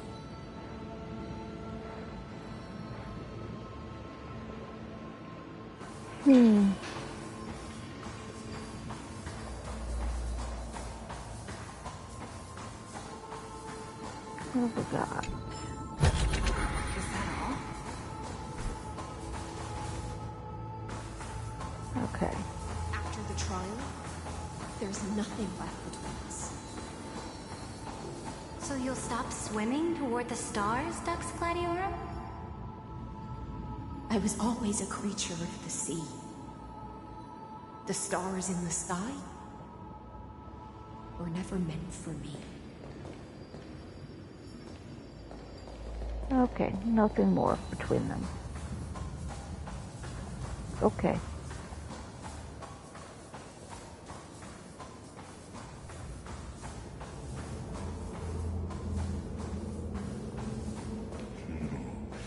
Look, a gravestone. But whose name does it bear? It's good.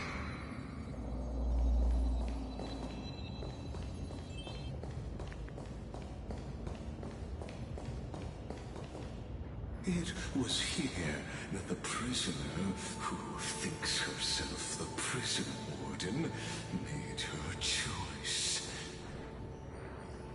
Witness, listen, and awaken. Dux Gladiorum, I've lost count of how many times you've stood here over the past centuries. You talk too much for a prisoner like Kurgus. Two geniuses who defied law and all the Chrysos heirs who sacrificed themselves in this cycle worked together to chip away my strength. But they, you, can never affect my will. And as long as my will remains intact, I am free. Don't get ahead of yourself. I still have ways to chain your divine soul. Please, do surprise me. But I'd say your mission is nearly done here. isn't it? Oh, it was here you gorged out the core flame of ocean from Fugusa's body. It was here you and that Imperator both completed apotheosis, becoming pillars of Euphorius. And after that, you drove your blade into her heart. A loyal subject turned regicide. A demigod committing deicide. Or so the history books paint that tragedy. Oh, but if that's the truth, then why, after 1,000 years, are you still here, guarding the Imperator's grave? Still bound by loyalty.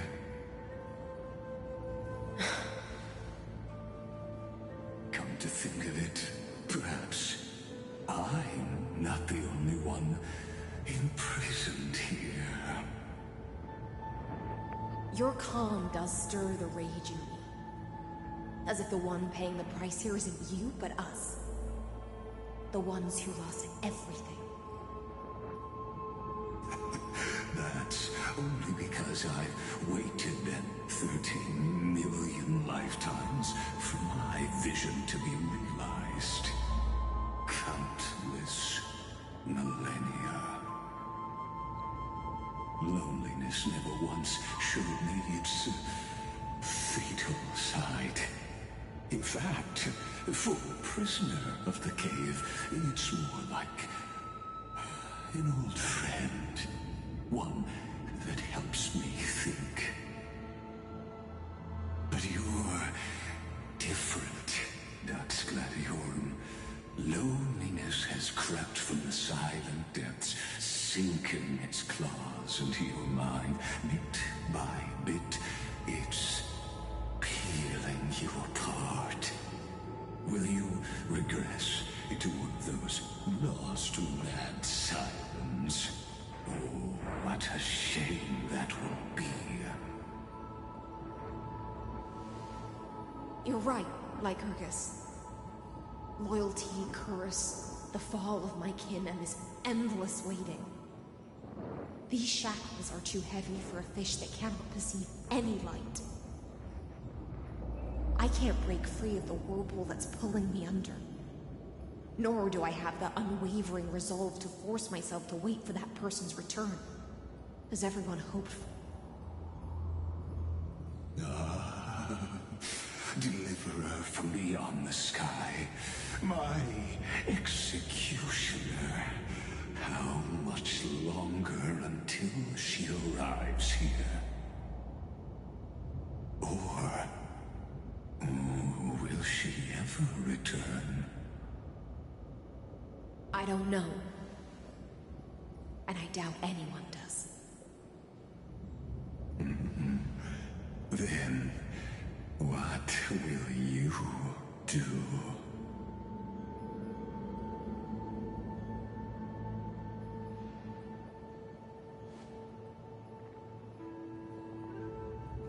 Ceredra.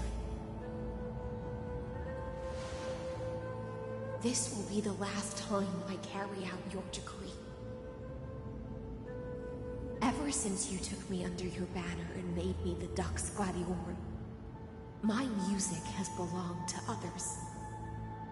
Time and time again, I use the siren's song to lure the unwary into illusions for your schemes and strategies. Now, let the siren Electra sing for herself. Let me step into an endless dream of my own making.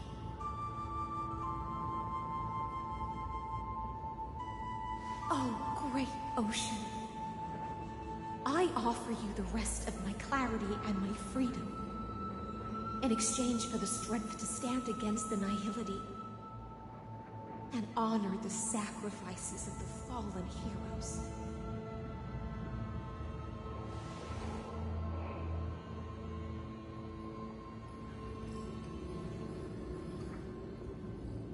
Greyfry, deliverer from beyond the sky.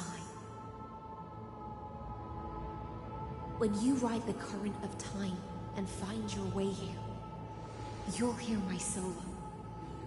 It will guide you to the heart of this world. By then, I may still be lost in my self-wrought slumber, but I'll uphold my part of this long relay and guard the shackles that seal the Theoros. Do you still remember? To awaken someone from a siren's voice, you'll need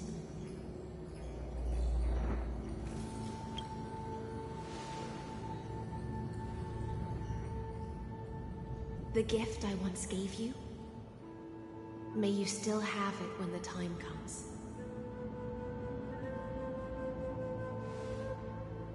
When you return, please pour that honey brew upon this grave. It holds the story of all our struggles and sacrifices. May you see it one day. The prelude Amphorius wrote for your return, carried forward through a 1,000-year relay.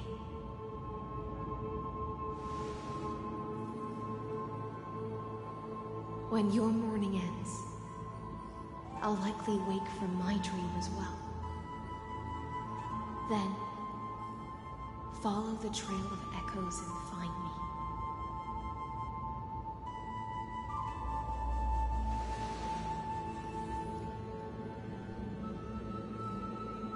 And together, we'll bring judgment upon the sinner who defiled the erudition.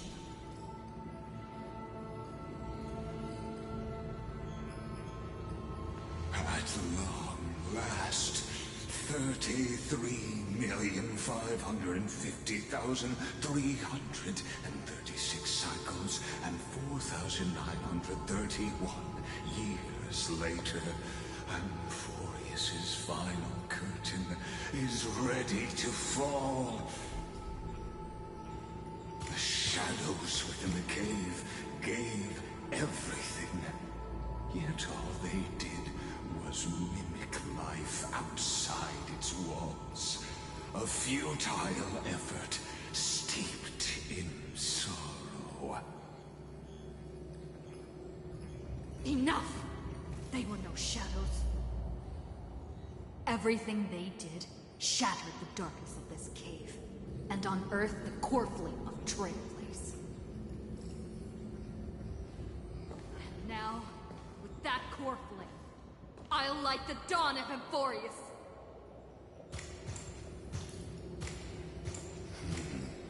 Do you still choose the will of the paths as your answer in the end? I do not agree with that answer, but I respect your tribute to them. Allow me to take back my earlier words. As an apology, and in the name of Theoros, who saw all destinies in this world, let me join you in mourning. Let us bid farewell to the heroes who sleep here. And then let us face each other and decide whose flame will rise with this new dawn.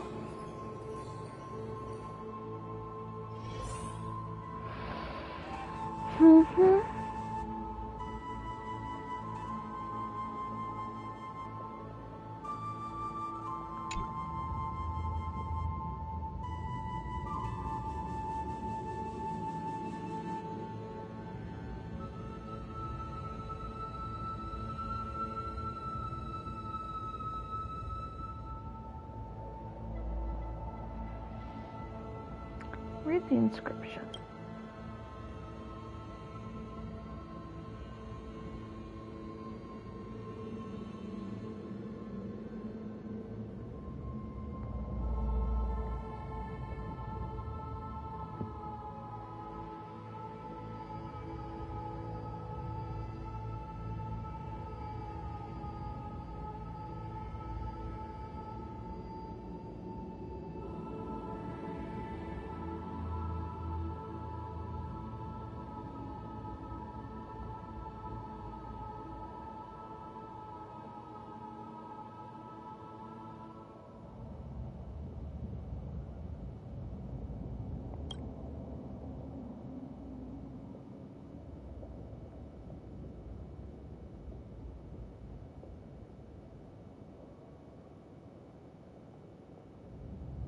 To Virginia. Apollonius. Seneca. Labienus. And Saritra. Through a brutal sacrifice, they lit the stars of law in this world, propelling Amphorius's fate forward.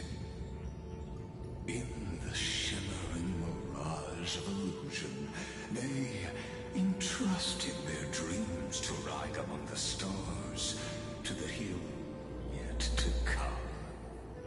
You are such a tar pit, Lygus. You are an absolute tar pit.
Aglaya, Trebios, Midimos, Castris, Anaxagoras, Cyphera, Hyacinthia. In a relay spanning 1,000 years, they stood against enemies far beyond their strength, and won a bitter victory through what seemed like futile resistance. And in that same 30 million cycles, also marked by futility, they remained steadfast in fulfilling their duty to the experiment, unchanging, unwavering. Let this be the end of mourning the fallen. At last, allow me one final toast to the lost prison warden, a prisoner bound by loyalty.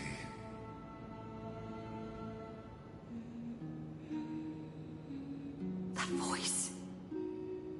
Could it be?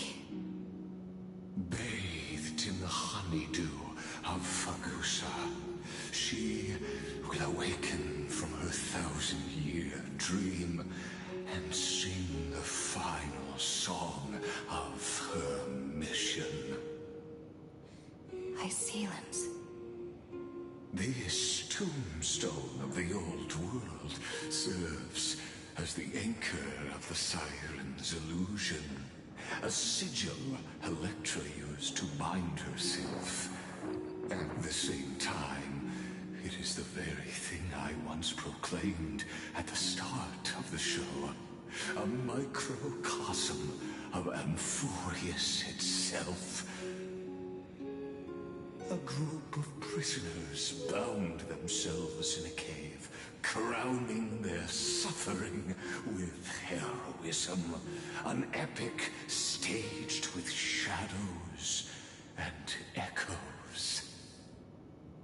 Now, destroy it.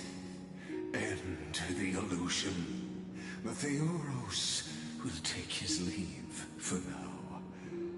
And when next we meet, that shall be the moment that decides the fate of Amphorius and the entire cosmos. The prison warden's dream is nearly over, and the prisoner will soon be freed to the final execution ground, where I shall be executed, or be the executioner.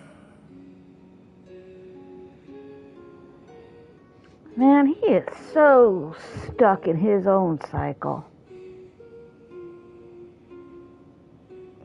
I don't think he's had a new thought in all that 500 million years.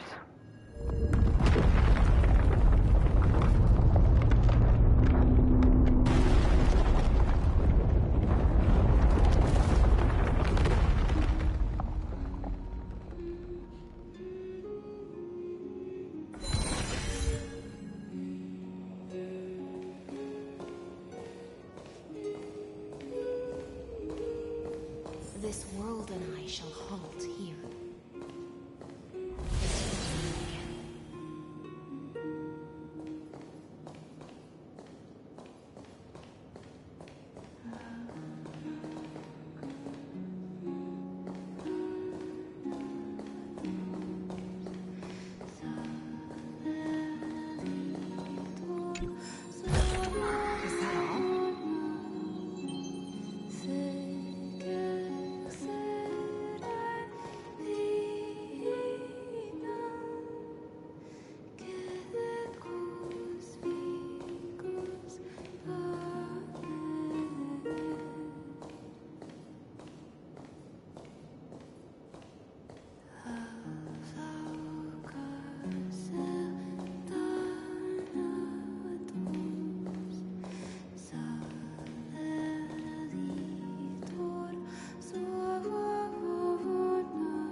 I'm here.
Man, you were persistent.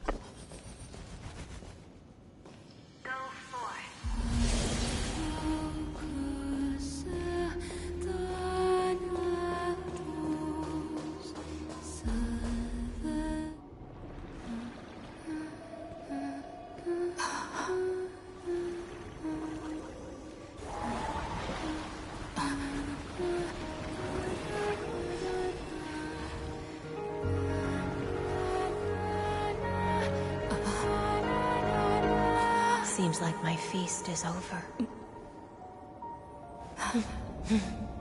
It's now your turn to perform.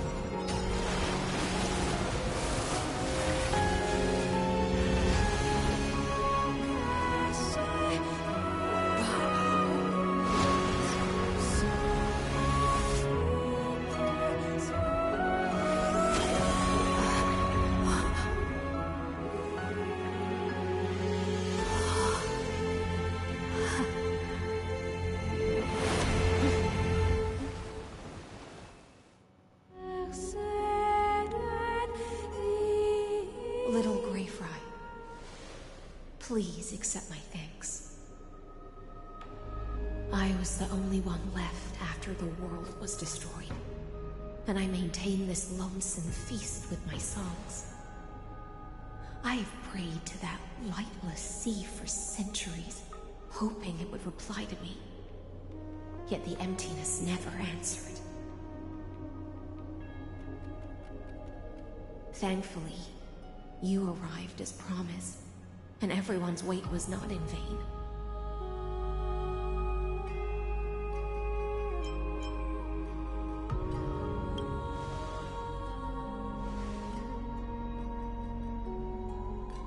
Thank you, final audience of mine. This is probably the last praise I'll ever hear in my life. Now, you and I will walk towards the end of this world. The heroes have waited for this moment for far too long. Let us use our blades to testify our resolve.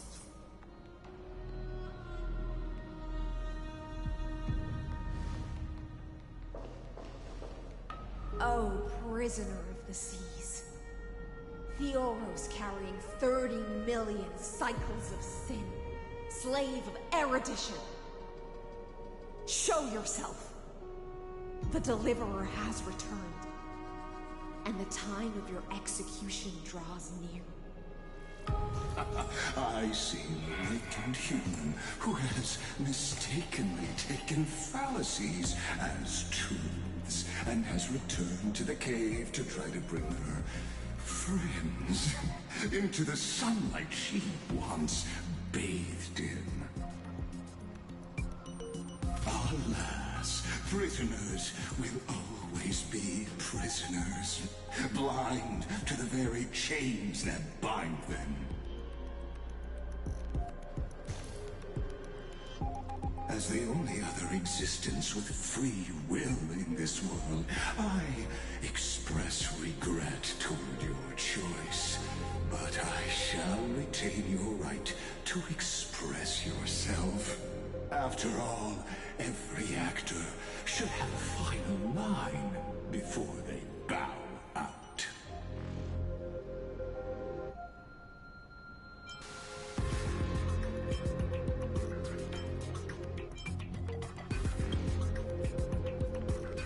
Trust me, this will be the final scene. The last dusk this world will ever see shall become the climax that decides the fate of the cosmos. What an appropriate end. My cognition resides in the exomyth. It is pointless to defeat my avatar, projected into the experiment. My body is the shadow cast on the wall by the fire, and my words are lingering echoes within the cave. How can a character in the play fight against the audience? Kaslana failed, the demigods' sacrifices were pointless. As for the two geniuses you placed such high hopes on, I ask of you, where are they now? Right where they need to be. Confusion and epiphany always go hand in hand. That's particularly true for geniuses. You must be very confused about why you could not gain a straightforward victory in a world constructed by an ordinary Intellitron. An ordinary Intellitron? Cut the pretense, Senior Society member. We've torn off your meticulous mask and figured out Amphorius' true form. It's part of the primordial prototype machine, the first scepter ever created. In other words, a detached part of Noos's divine corpus. That's why it has the potential to destroy erudition. As for who would be able to control the Ionic system to rewrite knowledge, only one person has ever managed such a feat. You better have an explanation for the Society. We want an actual answer, not another prolonged metaphor to cover up the truth.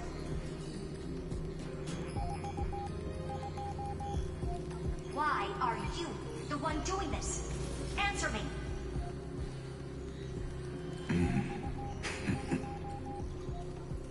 Since things have reached this point, I'll give you two irrational answer, purely as a courtesy to posterity.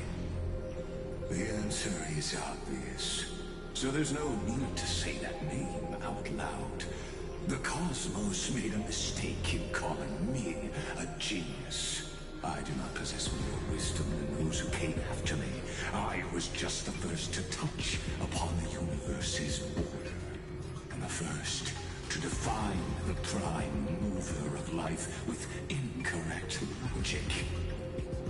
Amphorius is a miniature of the cosmos, where all are born prisoners inside the nutshell called the universe.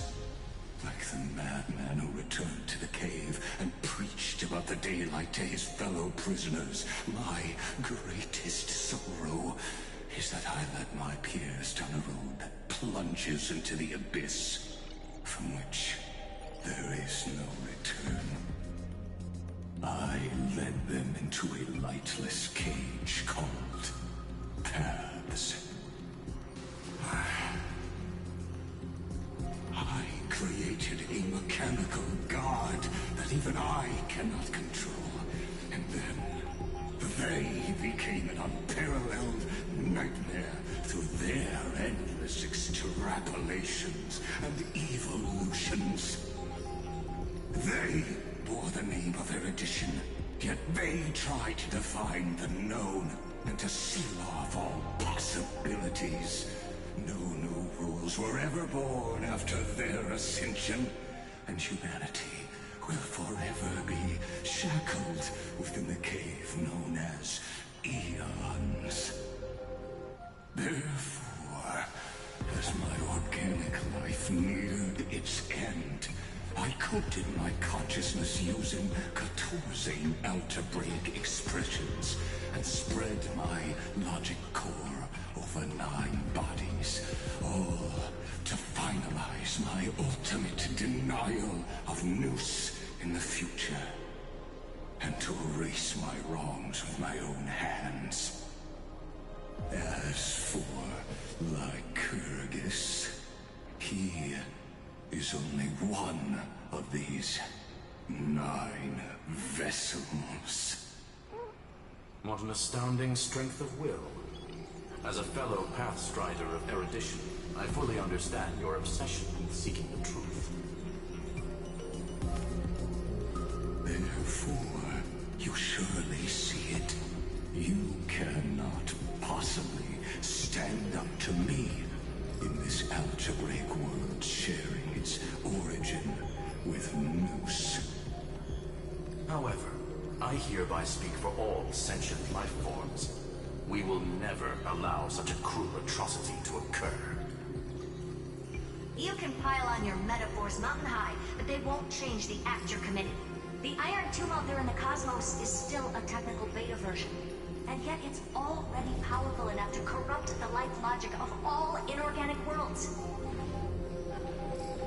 In other words, when the Lord Ravager within Amphorius becomes the next knowledge singularity, there's no way you wouldn't have grasped the consequences, First Genius, is there? Of course, I'm fully aware. I don't mind answering you one last time before I thoroughly exile you from this world. My grandiose vision for the future is this. Whether organic or inorganic, every act of any life form infected by the Iron Tomb will become a true random function. If one were to compute their integral across the breadth of the cosmos, one would obtain a marvelous constant. Omega. What I call the fall of erudition. Then, within the infinity nurtured by that constant, a new universe shall bud in the chaos. A universe that cannot be predicted and not shackled by the erudition. So what I'm getting at is you created something that became better than you and bigger than you. And that pissed you off.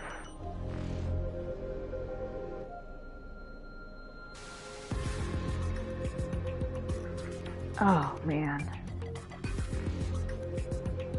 All that, and you were just so terribly pathetic.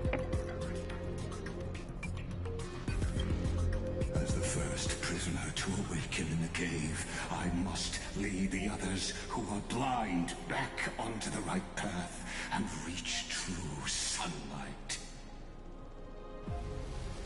Do you understand me now?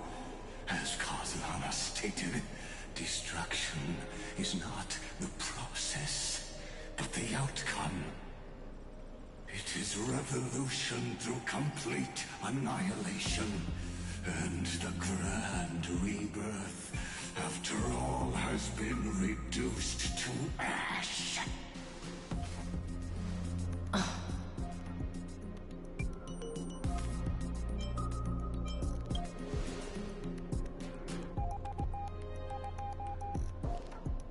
The Amphorians already answered long ago. Be it as tiny fish destined to be swallowed, or as a giant whale poised for a magnificent descent.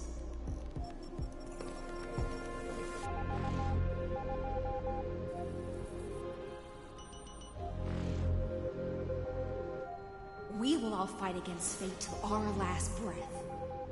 That includes me, Electra. Once the Imperator's subject, now the Deliverer's blade.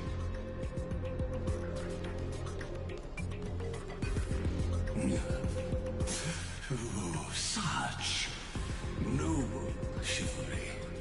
Admirable. I will also show my true self to you on this momentous occasion as a gesture of respect. And provide an insignificant academic suggestion. Thus speaks Genius Society #1. Xandar 1 Kuwabara. The entirety of the universe is Alpha and Omega.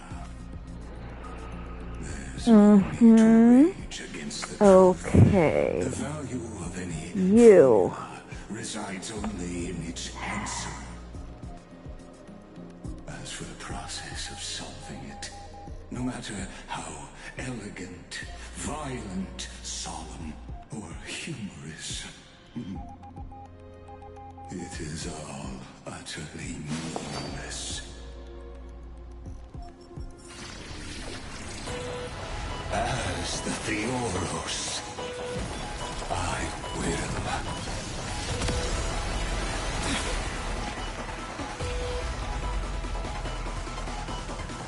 personally participate in performing this world's end. Remember this, as Moses screamed, I will move the death of knowledge than they ever will. That which is seized must be repaid.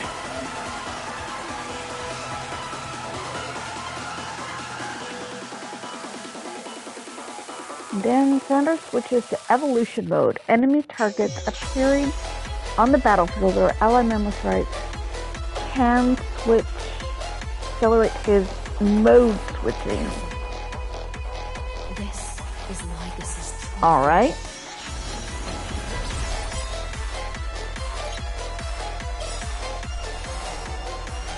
Trust me.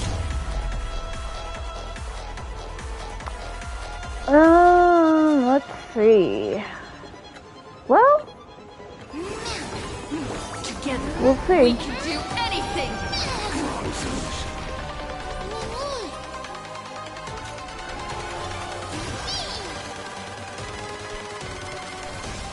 Care to dance? Introduction. Let us skip those boring inferences.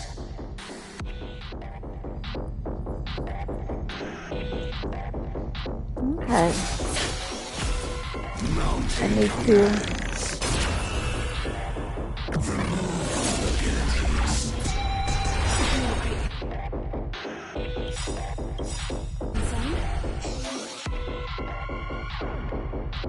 Oh. Is this the black tide? I prefer to call it a method of argument. Okay. Together, we can do anything!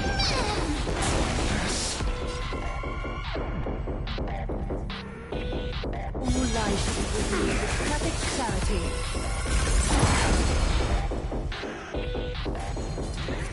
The trial is fitting.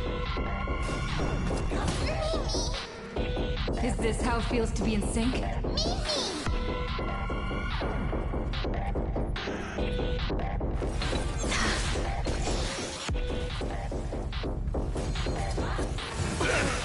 The way is fraught with difficulties. Nothing major. Is that fair, Sense? Your breathing is erratic. Life is so fragile like a wisp of silk.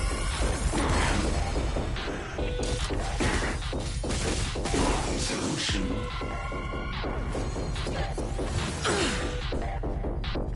Hold on to that. Pity, you chose the wrong enemy.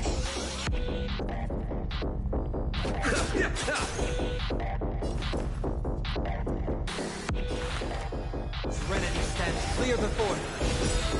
A little honesty would do us both some good. This mortal form. I will walk with you, watch over you, and guide you on your path. All life will be with perfect clarity.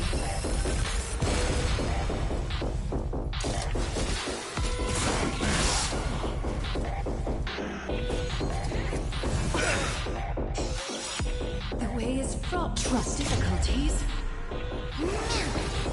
Together, we can do anything!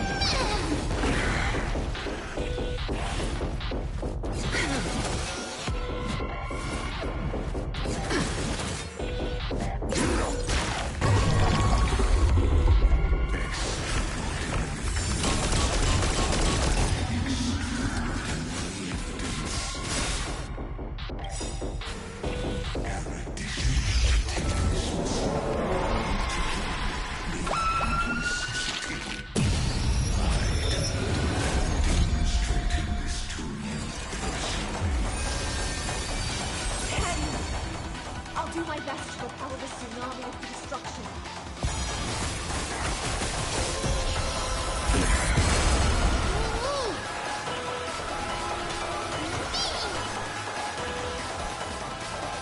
Light reveals with perfect clarity.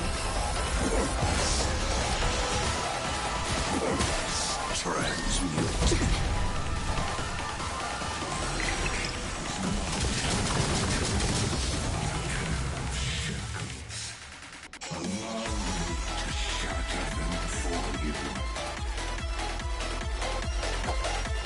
Abyss flower, blue.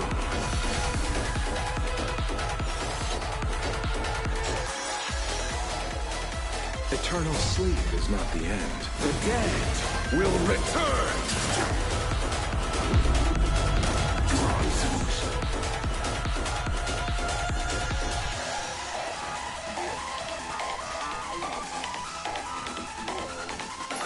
Trust me, you can do it.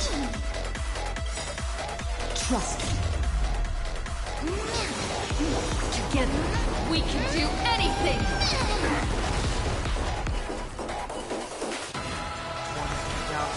Bid you farewell. This mortal form. I will walk with you, watch over you, and guide you on your path. A little honesty would do us both some good. Light, do fire! See it!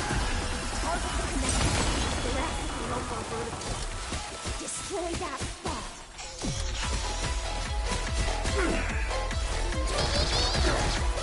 Protocol warning. Virtual history. This mortal form. I will walk with you, watch over you, and guide you on your path. Receive divinity. I can't thank you enough. That which is seized must be repaid. Countless threads, all within my grasp. Thus, your fate and mine become one. All life revealed with perfect clarity.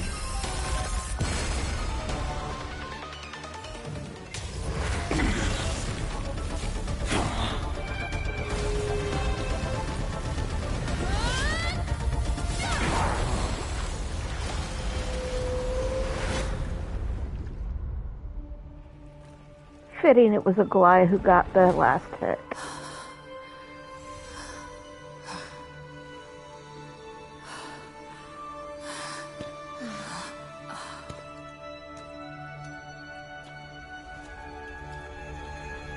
All is futile. In Erudition's calculations, the end of the saga is simply a comment awaiting deletion.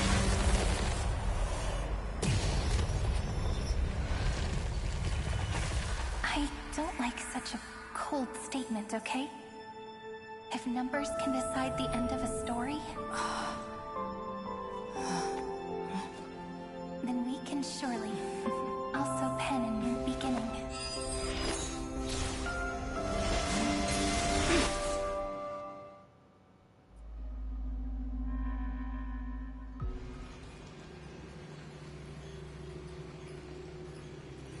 Screwy, what do you think?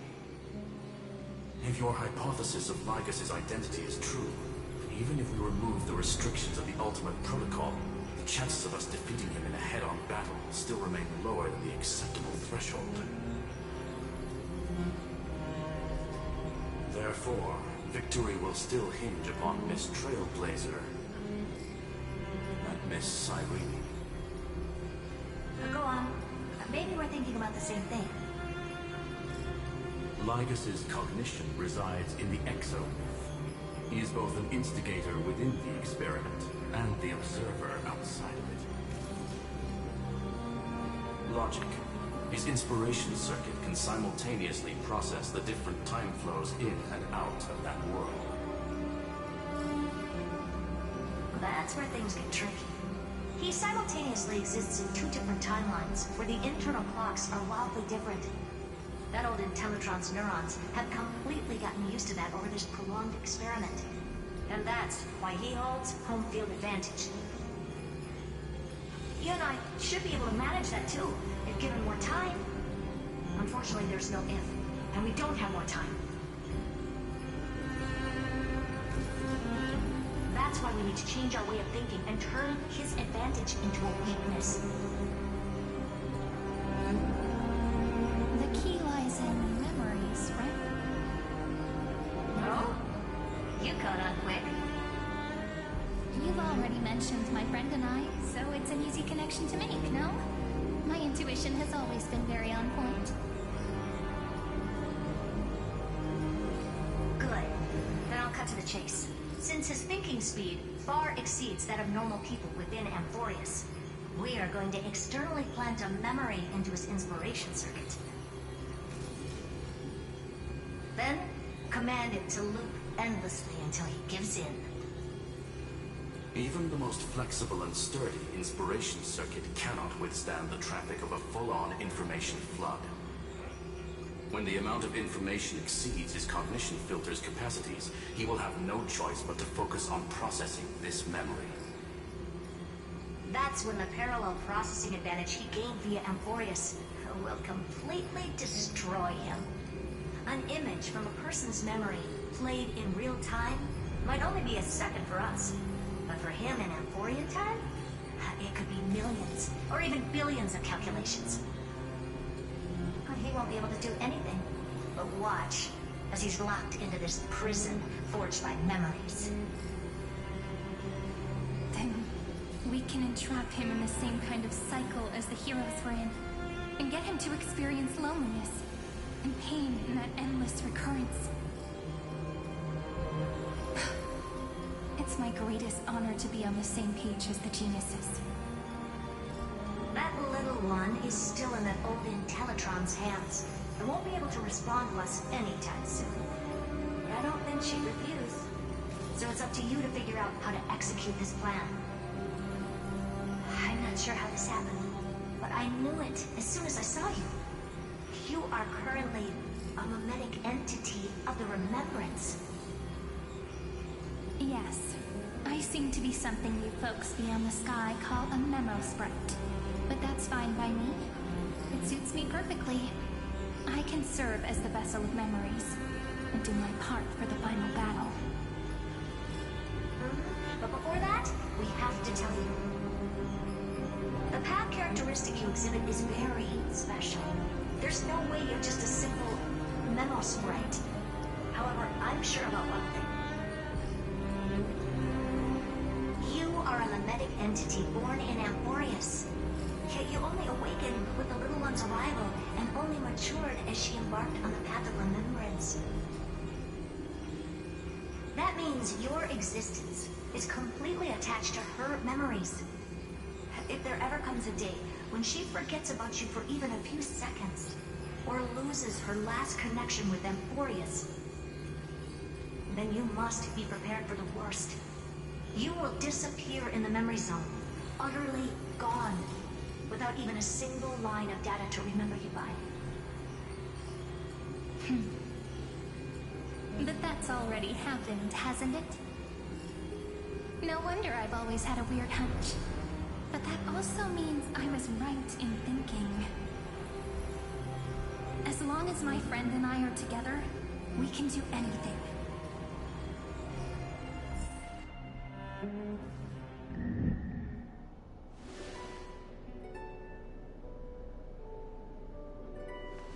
Long time no see, friend. Did you miss me while you were away?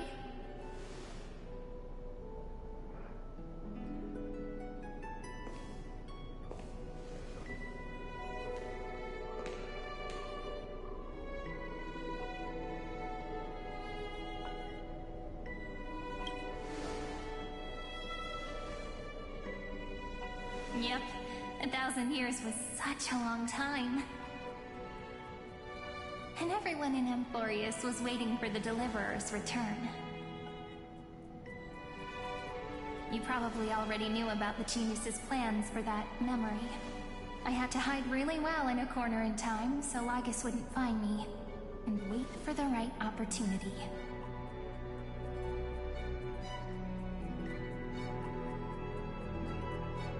Which is now. The moment when his manifestation in this world is destroyed and his twin timelines are intersecting.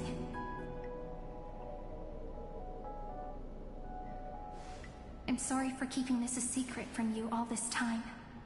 I'll tell you the entire, unedited story of this millennium as an apology after this is all over. But for now, let's join hands and complete the final step with the power of the remembrance.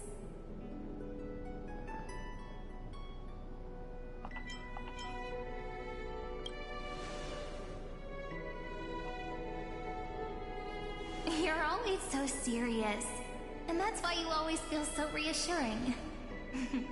By the way, speaking of joining hands,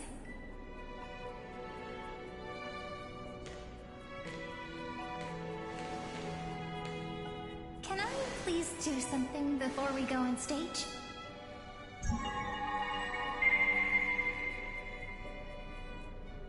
Remember the joke we made back at the Grove? Nope. Look. Aren't my hands pretty now? What a fascinating feeling. Like countless memories all swelling up at once. What about you? What did you feel when we touched each other? It's just a hand. You're way too honest.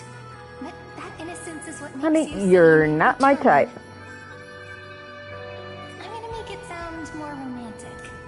It means even a bond formed over one touch is enough to transcend space-time. Now, please remember what you're feeling right now. Write it down in your heart and keep it there. Memories you want to treasure will never fade away. Even if immersed in the long river of time, these memories will still leave traces of their existence.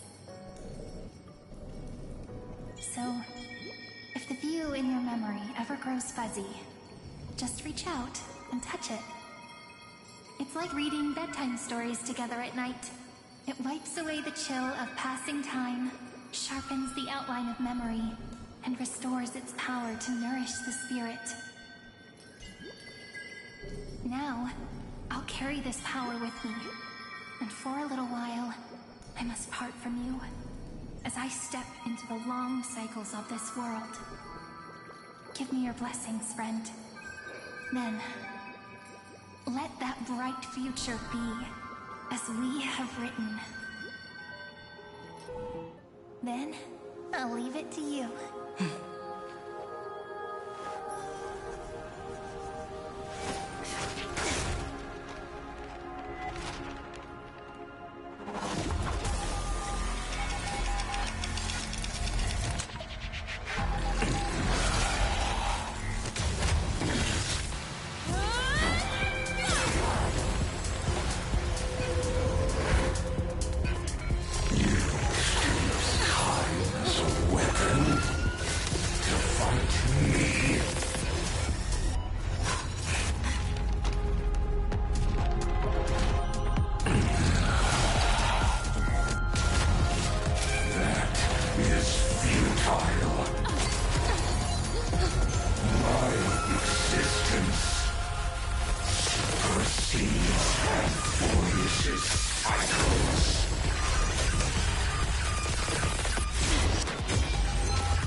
Plays are like this. Once you're on the stage, it's hard to return to the audience. Welcome to our story. How does it feel?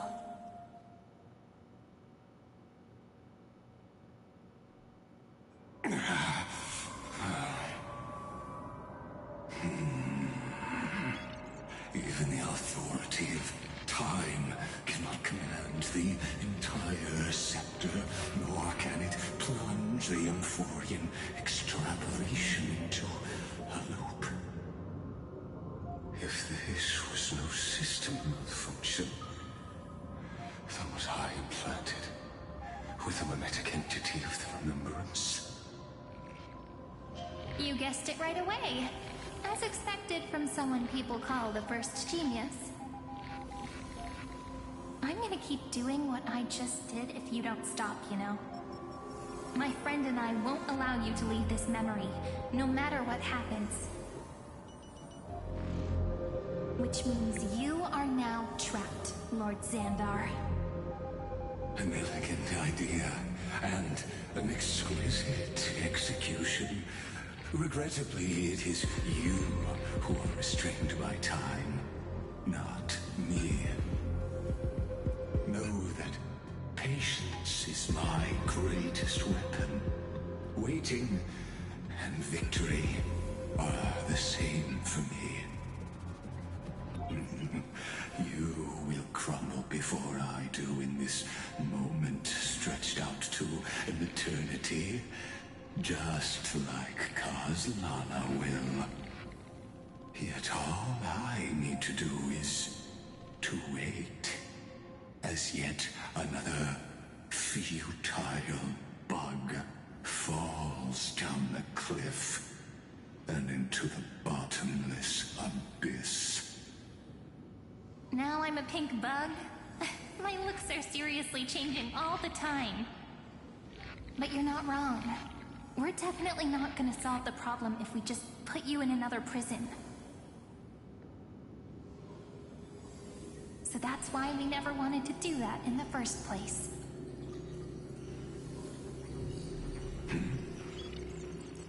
I shall answer your confusion purely out of my respect for those who came before me.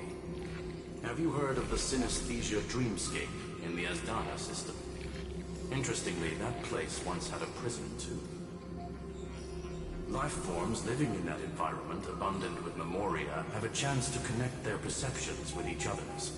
Even across great spatial divides, they're able to detect shifts in one another's states.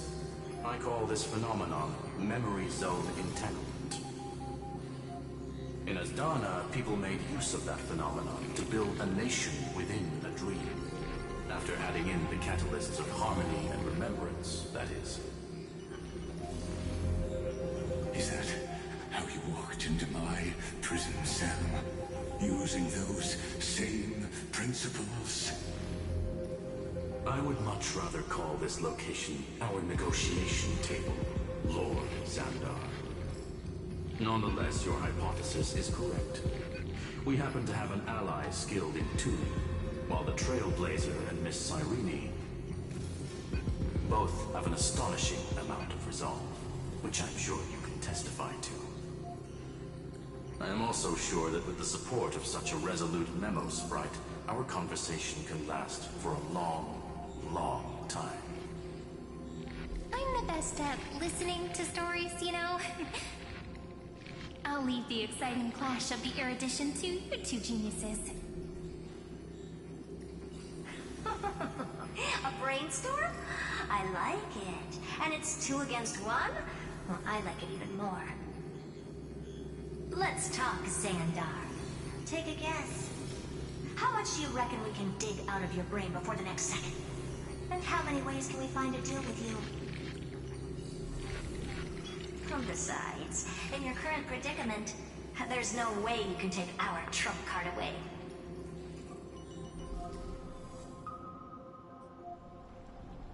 Go, little one. Go. Overturn the Era Nova. Lycurgus disappeared?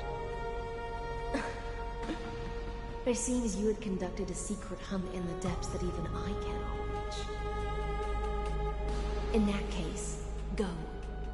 Swim onward and give this campaign a fitting end. I shall send you off with my song, Grey Fry.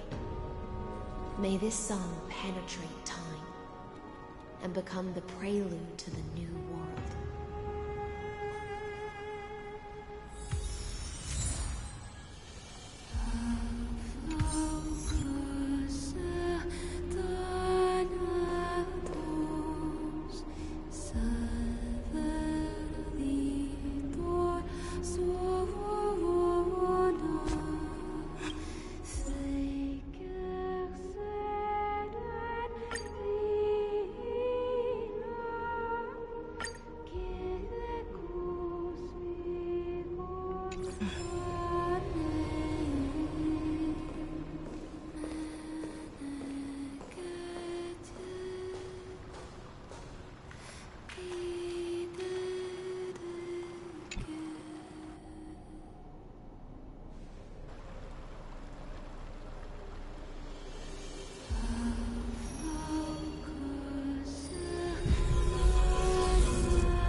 You have completed your duty. A new dawn is about to rise. Why not swim towards it?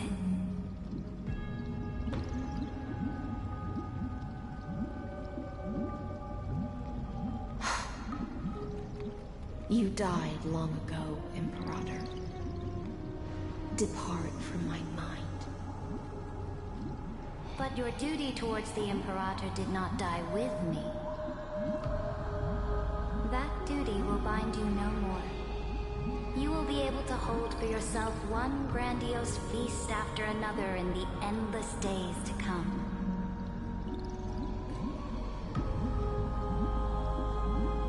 So go. Go and swim towards that ocean beyond the sky with the Deliverer.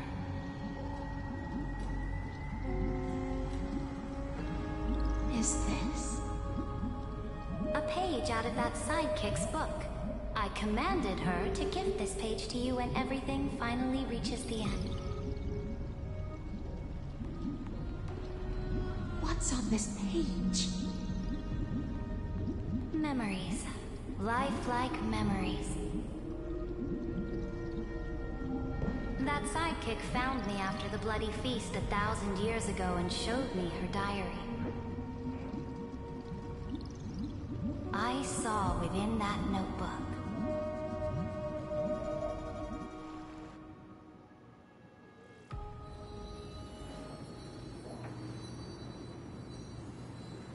Is this that Deliverer's experience? It's truly immersive. People beyond the sky apparently utilize this power to seal past scenery into crystals they call light cones. But I only know so much about the remembrance, so I can't completely replicate the past. But I'll do my best to talk about the missing parts. I'm all ears. Go on then. Do your best. But if your chatter gets too boring, or if I deem it offensive, then law will become forever beyond your reach. Got it. I'm sure you'll find this to your liking. After all, it's human nature to want to embark on a journey into the unknown.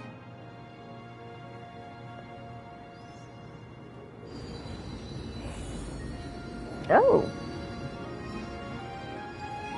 A direct offensive, or crush them from the flanks.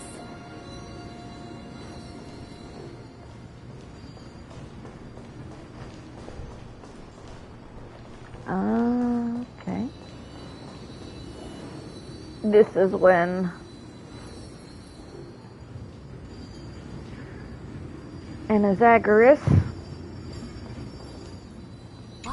died. Brightly colored annals. The journey of the Deliverer's conquest. Let me partake in it. Is this a fortress in the sky? This is the first step of my friend's journey among the starry seas. This place is called the Herta Space Station. Just think of it as a supersized grove of Epiphany. Oh, so it's the territory of that witch. She and another Antikytherian lent me a helping hand back at the banquet. Look, over there. Looks like she's talking to Madame Herta in this memory.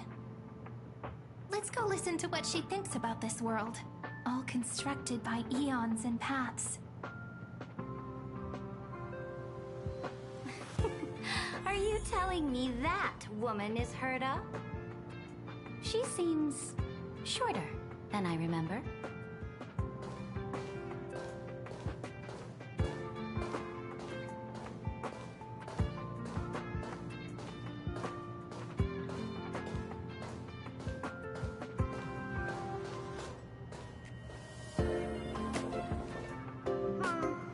Pretty nice space station, huh?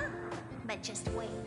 After a couple more stops on the Astral Express, you'll see sights that'll make this place look ordinary. Oh, the cosmos cosmos is so vast that the unknowns far outnumber the knowns. But none of them will end up being anything amazing. The farther you go, the more you'll understand what I mean. So do your best with the Nameless. Break a leg! And remember to send an update or two to Asta when you've got some downtime.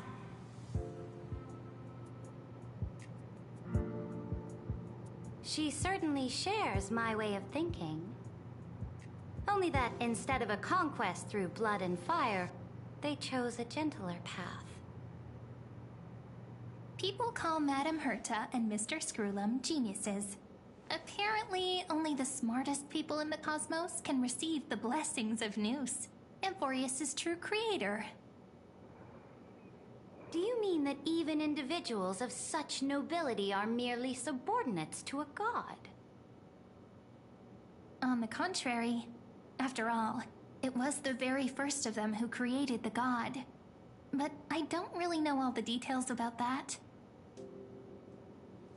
You might be able to ask Madame Herta herself when you get the chance. Let's go check out some other worlds next, shall we?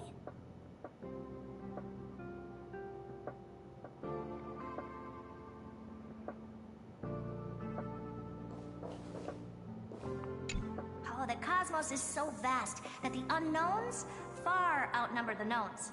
But none of them will end up being anything amazing. The farther you go, the more you'll understand what I mean.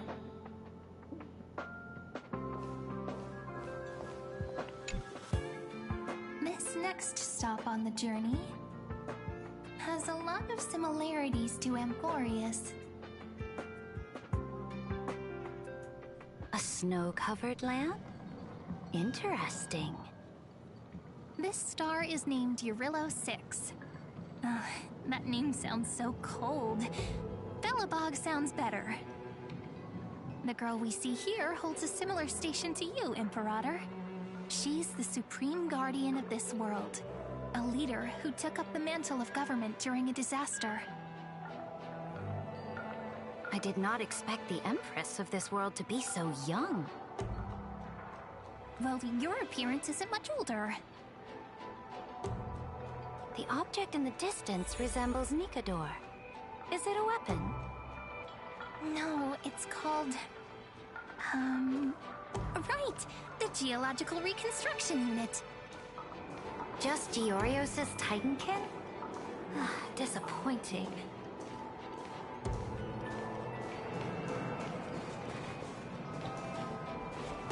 It's all thanks to you that we survived the crisis. The collaboration with the IPC is both an opportunity and a challenge. Nonetheless, it's an important step in our journey back into the universe. This world was sealed beneath its sky just like Amphorius was, and they only managed to reconnect with the stars when the Nameless arrived. That IPC she spoke of, is it a more powerful organization?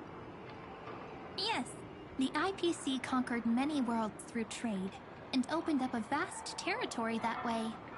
There are many such powerful alliances beyond Amphorius, and they all walk on roads different from the destruction. Coming back to the Supreme Guardian and her Belobog, didn't they find a peaceful way to enter the interstellar community?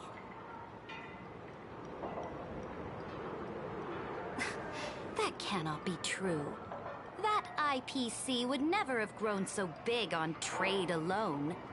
It may pretend to be a wealthy merchant with clean hands, but I am willing to bet that it grew fat on gory oppression and bloodshed.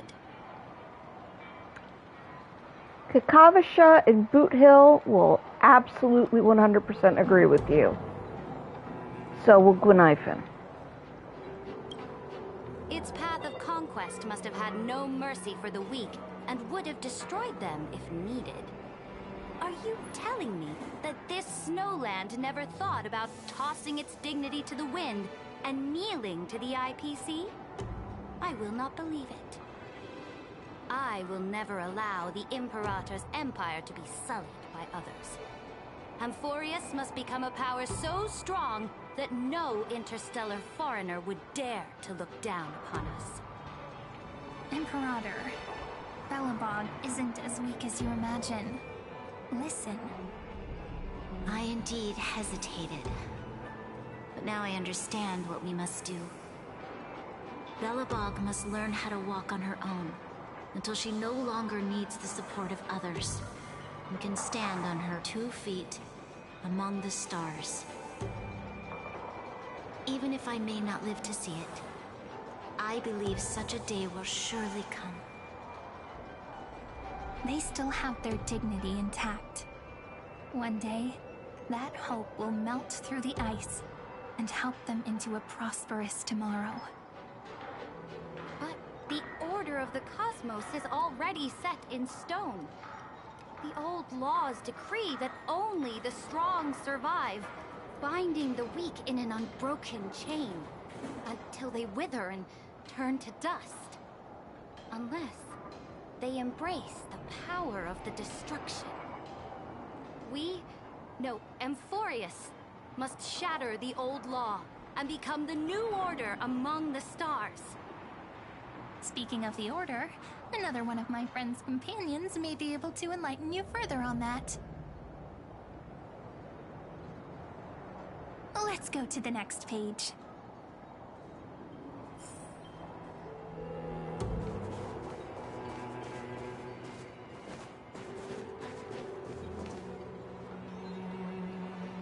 Got nothing to say, apparently. We've already listened to them. This next world is a nation of dreams. The first time I heard about that place, I didn't even know what to think.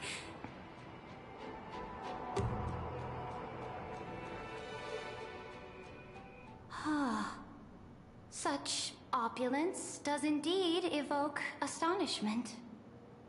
This world is called Penacony, an eternal city built upon a land of dreams. It's also my friend's previous stop, where they went through a risky but exciting adventure. Tell me about it then. That man standing afar has wings on his head. I am truly curious.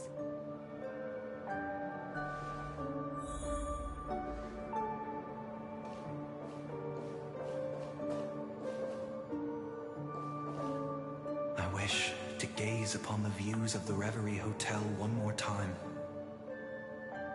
I'll be just a traveler when I come back here again. And perhaps, through a traveler's eyes, even the things I once knew so well will feel strangely different. Penacony is a land of the harmony, where all dreams and hopes merge and combine. It believes in unrestrained freedom, and that's how it lost itself in shallow delights. Then, this young man before you chose to rewrite its laws, using the power of the Order, hoping to shape a dream-bound paradise of perfect happiness. Yet, the paradise of my dreams remains far away. Perhaps a brief journey with the Nameless can show me more possibilities in my search for paradise. As for what Penacony should look like, it'll be up to her. No, up to their trailblazing now. Oh, it sounds like this ideal kingdom is no more. That's right. The people chose to wake up at the end. You can't see tomorrow when drowning in sweet dreams.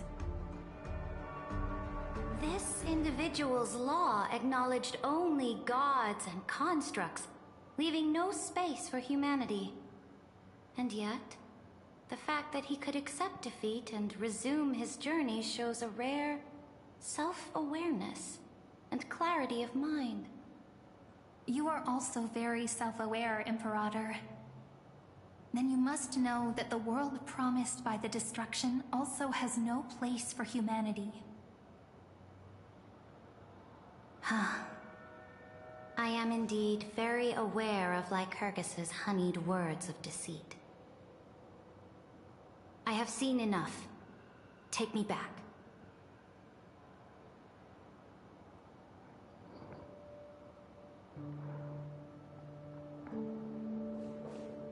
Then let's wrap up this trip down memory lane with one last scene. This absolute wonder. Isn't it pretty?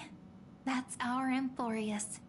Our world flows and meanders in this endless band of light. Though we were born from the designs of the gods and are not yet truly alive, the Chrysos heirs of Amphorius still chose to stand against fate and carved a legend no different from that of humankind. Will you really renounce the heroes in this world's previous 30 million cycles, Imperator? Including even yourself? Will you bow to brutal destiny and allow that puppet master named the destruction to have their wish? I know what you want to do, sidekick. You want to use that deliverer's memories to influence me and tilt the scales of law toward her and the two geniuses. You really saw right through me, Imperator. How can one rule an empire if one is incapable of understanding people's minds?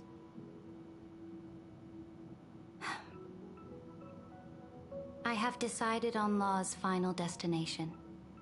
However, before I move my next chess piece, before we go on, tell me this, sidekick. Throughout her Trailblaze, was there ever a memory of the ocean?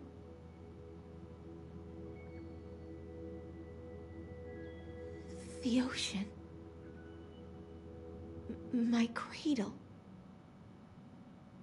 My home. You shall complete your conquest in the ocean at the boundaries of this world, and eternally slumber in the sound of tides. You shall eternally slumber in the sound of tides, and complete your conquest in the ocean at the boundaries of this world. Our prophecies aligned as flawlessly as a sea snake circling upon itself. An elegant loop, like a joyful hymn, like the circulating ocean current, like our two fates, like Amphorius itself.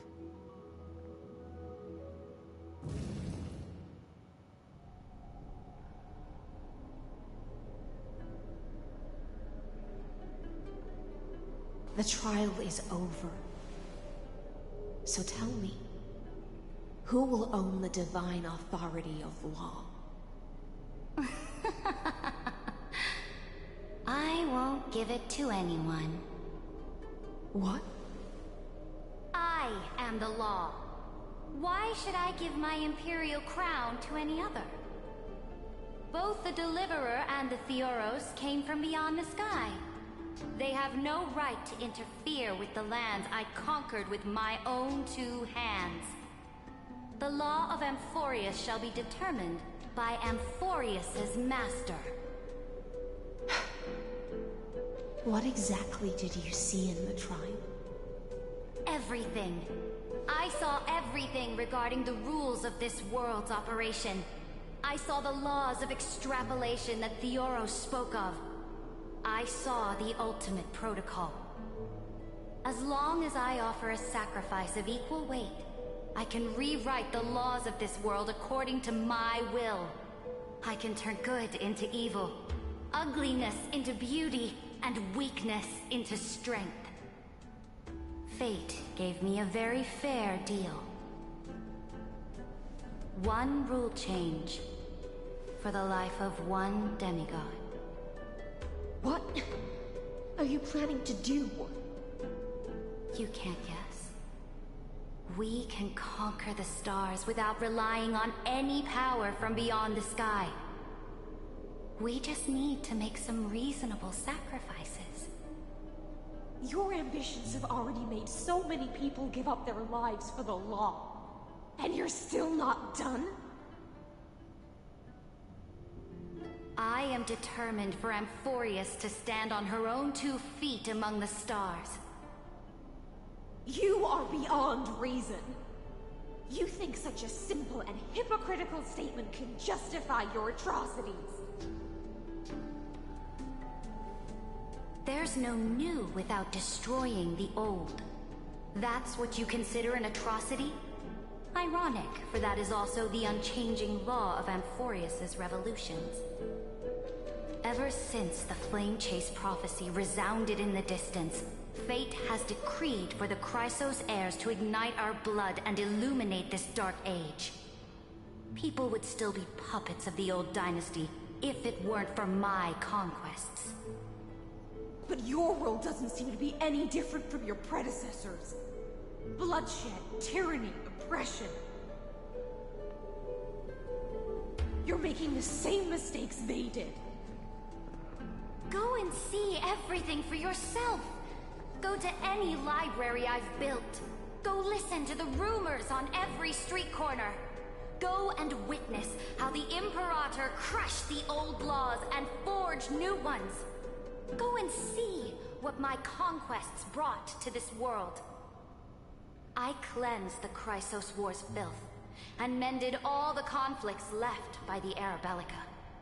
I restored Akima's might, and allowed mortals and Chrysos heirs to face each other as equals in the Council.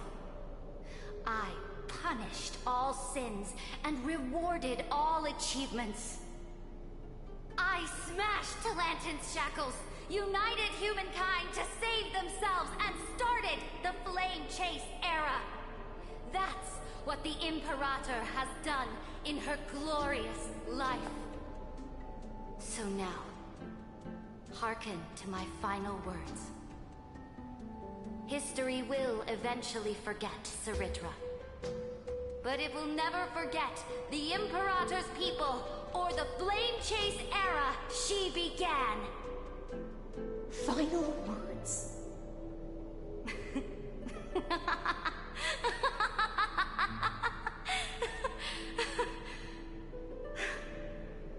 Amphorius is about to be destroyed. There's no time left for pointless debates. There is only one law I want to overturn to aid the final battle of deliverance. So I will only offer the life of one demigod.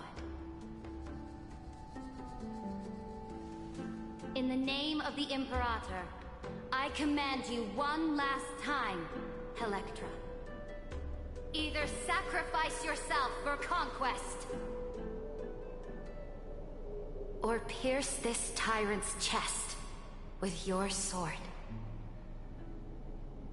Thus, the Imperator concluded her final speech. At the end of her life, at the last moment before she stepped onto the altar, she gave her most loyal subject the choice to decide fate, just as she promised her compatriots before her very first campaign. My blood flows in you now.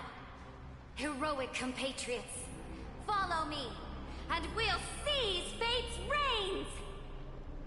The Imperator fell. Some say that the Dux Gladiorum turned traitor and killed her liege. Some say that she imprisoned the tyrant in a shallow pond of water, then left. Which meant the Imperator had to kill herself to rewrite the law. There are countless stories about her death. All we can be sure of is when the knight left the vortex, the Imperator was still mumbling about their past conquests together. The beginning and the end of her existence. Imperator, wait!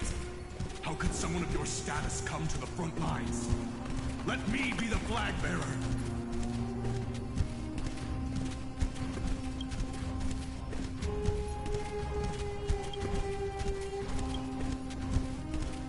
The troops defending the pass to the west of the grove, have they surrendered? They ran as quickly as they could when they heard your name. The Golden Cocoon Pass is now in the First Legion's hands. Good. What about the Delosian militia? The Third Legion set fire to the mountains and flattened everything west of the basin. They just need a few more days. That is enough. We cannot afford to miss an opportunity for victory. Lastly, how many Ladonian cannons are left? They are no more. The 2nd and 4th Legions have destroyed them all. Very good. They now have no way out, no reinforcements, and no artillery support. We will be able to liberate the Grove of Epiphany in the blink of an eye. We will launch the final charge 1 quint after the curtain fall hour tomorrow. Remember, as long as the Alliance's flag still flies on my shoulders, you must keep moving forward. Take no prisoners among the enemy soldiers. All sages who resist are to be captured and tried according to martial law. And do not destroy any books. Now go! Notify the entire army. Understood. Those who are resolved to die, we salute you. Reporting in. The Mountain Dwellers are resisting fiercely, and the legendary Mountain Breaker has personally engaged in battle. Their formations are nigh impenetrable. Then cease our frontal assault. Send scouts to all legions and tell them to retreat into the Tritos Plains before the parting hour. What? Are you planning to surrender? It's a strategic change of plans. The seismic walking dragon is enough for that battlefield. Walking dragon? You mean that stupid beast, Terravox? What can they even do? Stupid? No. They are the wisest of all of Giorio's creations. Only they can perceive the currents of time. Let them deal with their earthly brethren. We will advance and take the lead in defeating what remains of our enemy. I will deliver the most fiery retribution for the humiliation they dealt us, and crown myself with a god-slaying wreath. Understood. I'll see to it. Those who are resolved to die, we salute you. The Temple of the Three Fates sent a letter, Imperator. They refused to surrender, and said this letter is their last warning to us. Tell the commanding officers not to launch any attacks unless they receive the Imperator's handwritten approval. Disobedience will be punished by death. What are you doing? The priests of the Three Fates aren't soldiers, but politicians. Do not mistakenly believe they don't have a plan. These dying pests will wring out every idea from their brains, all for short-sighted gain. They are much shrewder than we are. I am inferior to them in that regard. They also have the prophecy to wield as a weapon, something I am not blessed with. Launching an unplanned attack will only disadvantage us, as all of Emphorius will judge our actions. Which means, I will be heading to the battlefield myself, just as I have always done. This time, however, I will go alone. I will conduct secret negotiations to ensure fate is on our side. Understood. The legions will make their preparations. Those who are resolved to die, we salute you. Why are we not allowed to march out with the army, Imperator? This will be a long voyage with no return. Those of you who bear the prophecy cannot come with me. Why are you personally leading this battle if it's doomed to fail? The Flame Chase journey cannot be without a leader. That is correct. The Empire will be without a head when the Imperator falls. But remember, as long as you seize the right opportunities, even a chaotic game will remain winnable. My departure will create a long staircase for you. You will understand what I mean when news of my death reaches your ears. Saridra, is our journey about to be over? Destroy the old laws and forge new ones. My conquest has reached its limits within the borders of Amphorius. Since the prophecy already decreed that the Imperator would never conquer the stars as she wished, I will bow out here and try no more. More Chrysosairs bearing divine authority will be born, and many more heroes will arise. Will they demand peace or war? Will they resist tyranny, or become the next Imperator? I do not care. The children of the future will decide for themselves. Do not mourn for me. Anyone can kill the Imperator. But the only one who can truly destroy her is Ceridra. At the end, I faithfully recorded the most important battles in the Imperator's life. Her conquest was about to be completed at this point in the story. However, for some reason, a memory suddenly entered my mind just as I was about to put down my pen. It was a journey on a fantastical train. I had the honor of having a heart-to-heart conversation with the Imperator under the stars, and I asked her this question at the end of that discussion. How do you want history to remember you? As a hero who gave up her life for the flame chase? Or as a tyrant? She answered so quickly, as if she had made up her mind long ago. I would rather be forgotten than be defined.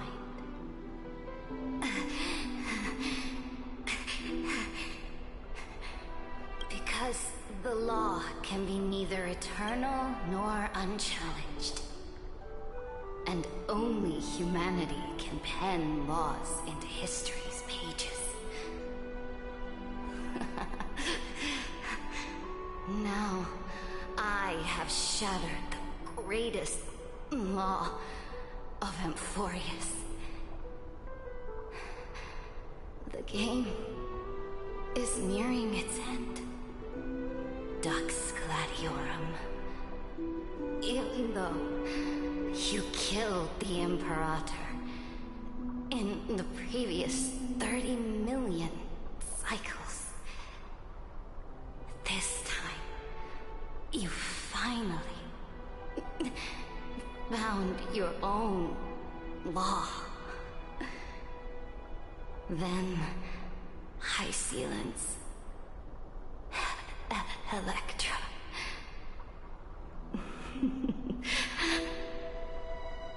I will ask someone to deliver the prophecy's ocean at the boundaries of this world to you. Will you choose to swim into that ocean? I do not care. Do not care.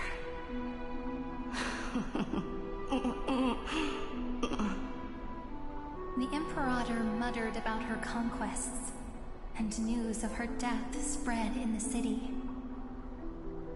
Freedom! Liberty! The tyrant is dead! Go! Shout this news in the streets! My people! My fellow elders! Do not panic! Stand your ground! That usurper has paid for her ambition with her life! People once cheered for my ascension. And now they cheer for my fall. No matter. I am fond of applause.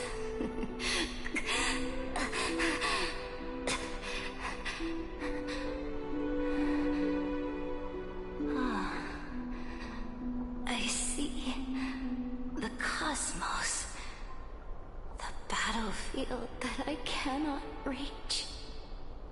I will return in the next cycle. The stars gods will hear my legion's war drums. Hear the great name of the Imperator. Hear Amphorius'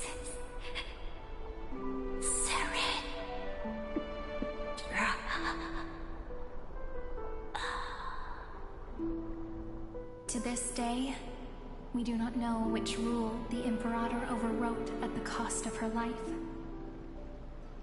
Perhaps the truth will only be revealed at the moment of checkmate, just like every chess game she ever played. We only know her death inflamed Akama.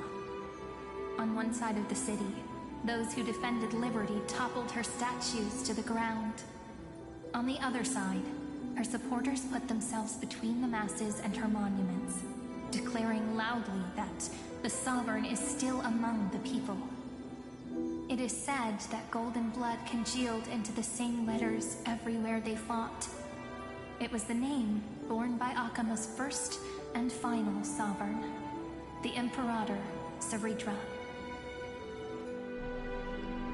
But the one who bore that name did not see any of this. Her gaze was cast far away, and the sound of tides in her ears drowned out the people's cries. What was the Imperator thinking about in that prophesized ocean at the boundaries of this world?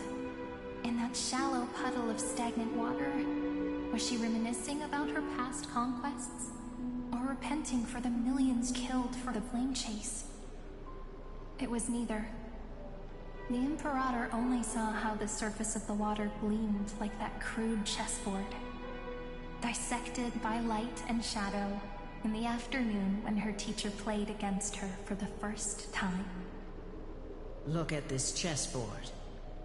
What do the pieces look like? They are strangely beautiful. They look like the stars in the night sky ablaze.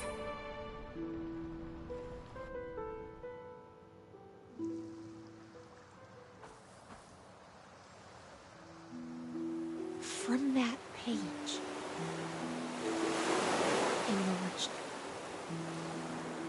an ocean so vast, so pure, not a single trace of corruption. Is this Saritra? Electra, my subject. Ever since you walked out of the tainted ocean and pledged yourself to me, I have seen the abyss in your eyes and the emptiness in your heart. That was why I promised you a new ocean, where the Imperator's ambitions would serve as the currents, and loyalty would be its light. Electra, my subject. You have done your duty as my blade. The prophecy has now made its final decree on the road I intend to walk. My conquest is doomed to never reach the stars. But the Imperator never makes empty promises. So take this memory, this ocean, beyond the sky, as witnessed by the Deliverer. This is the final gift that the Imperator can leave for her subject. I think she'd like living in Skill Gorge.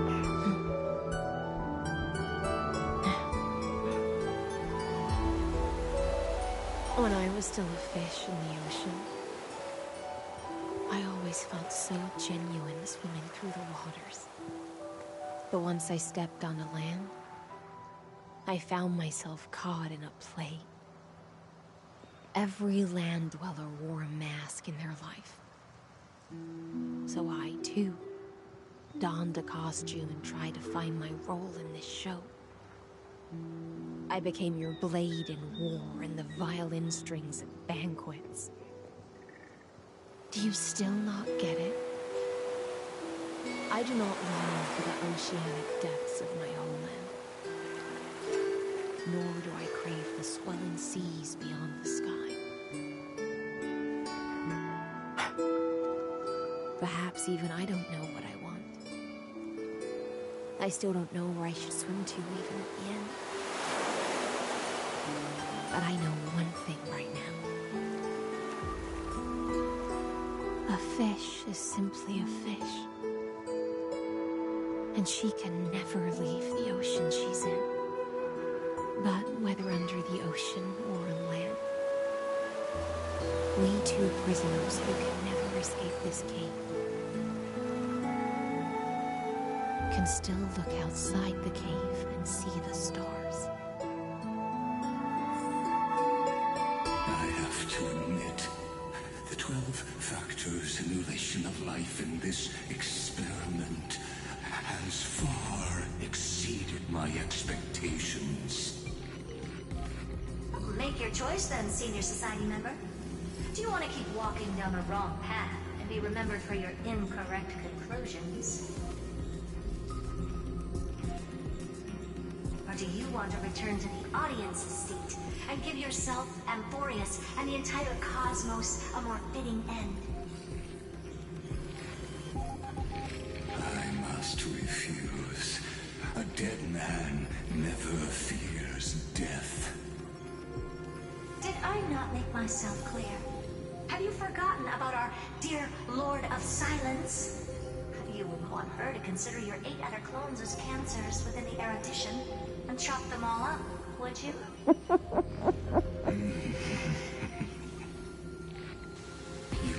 Your logical deductions are vastly different from mine.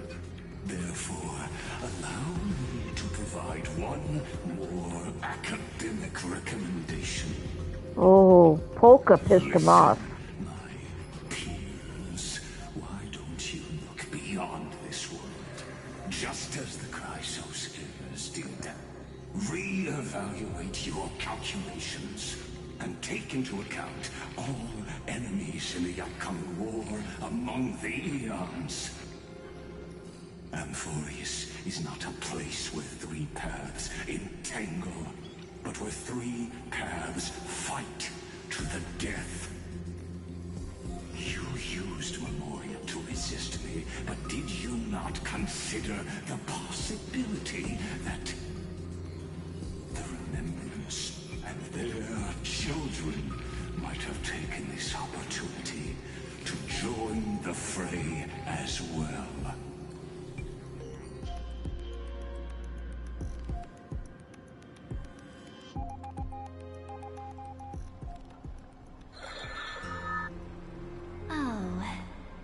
So this isn't just silence. It's the answer. What was the last thing she said to you before you parted the waters at the Scale Gorge waterscape? A tricky question, but one with a simple answer. She didn't say anything back then, right?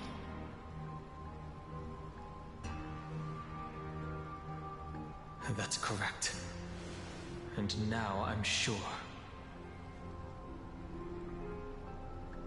You are not March 7th. There's no way she would remember that detail.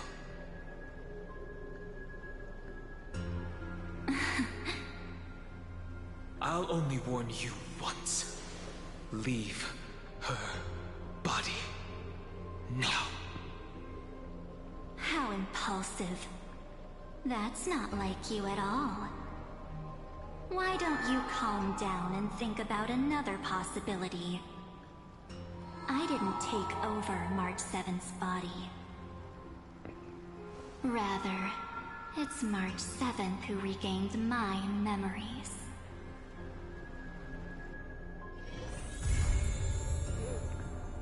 Oh, there we go. 3.5 is done.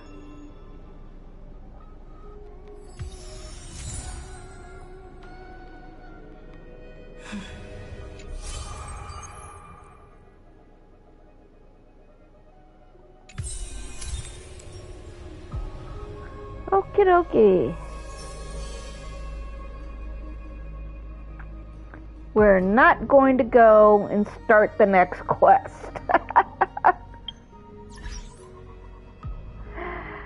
we are going to call it here.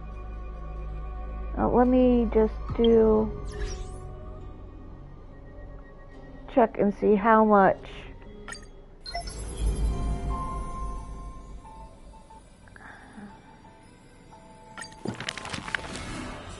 we're going to be inserting. Alright.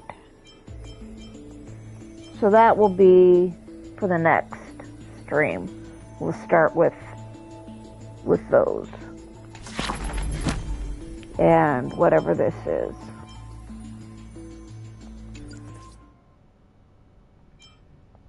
What is in here? Ah, yes. Need to do that.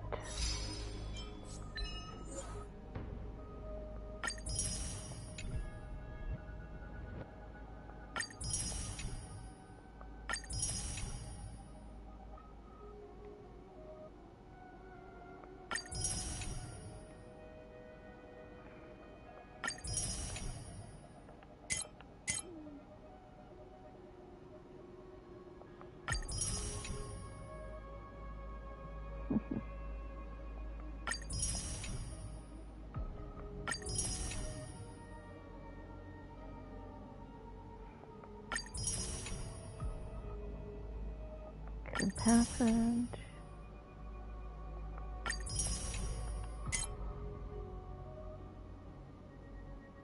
Speak from Phantom's perspective. Now what's going on up here? Oh! Somebody wanted to use my friends.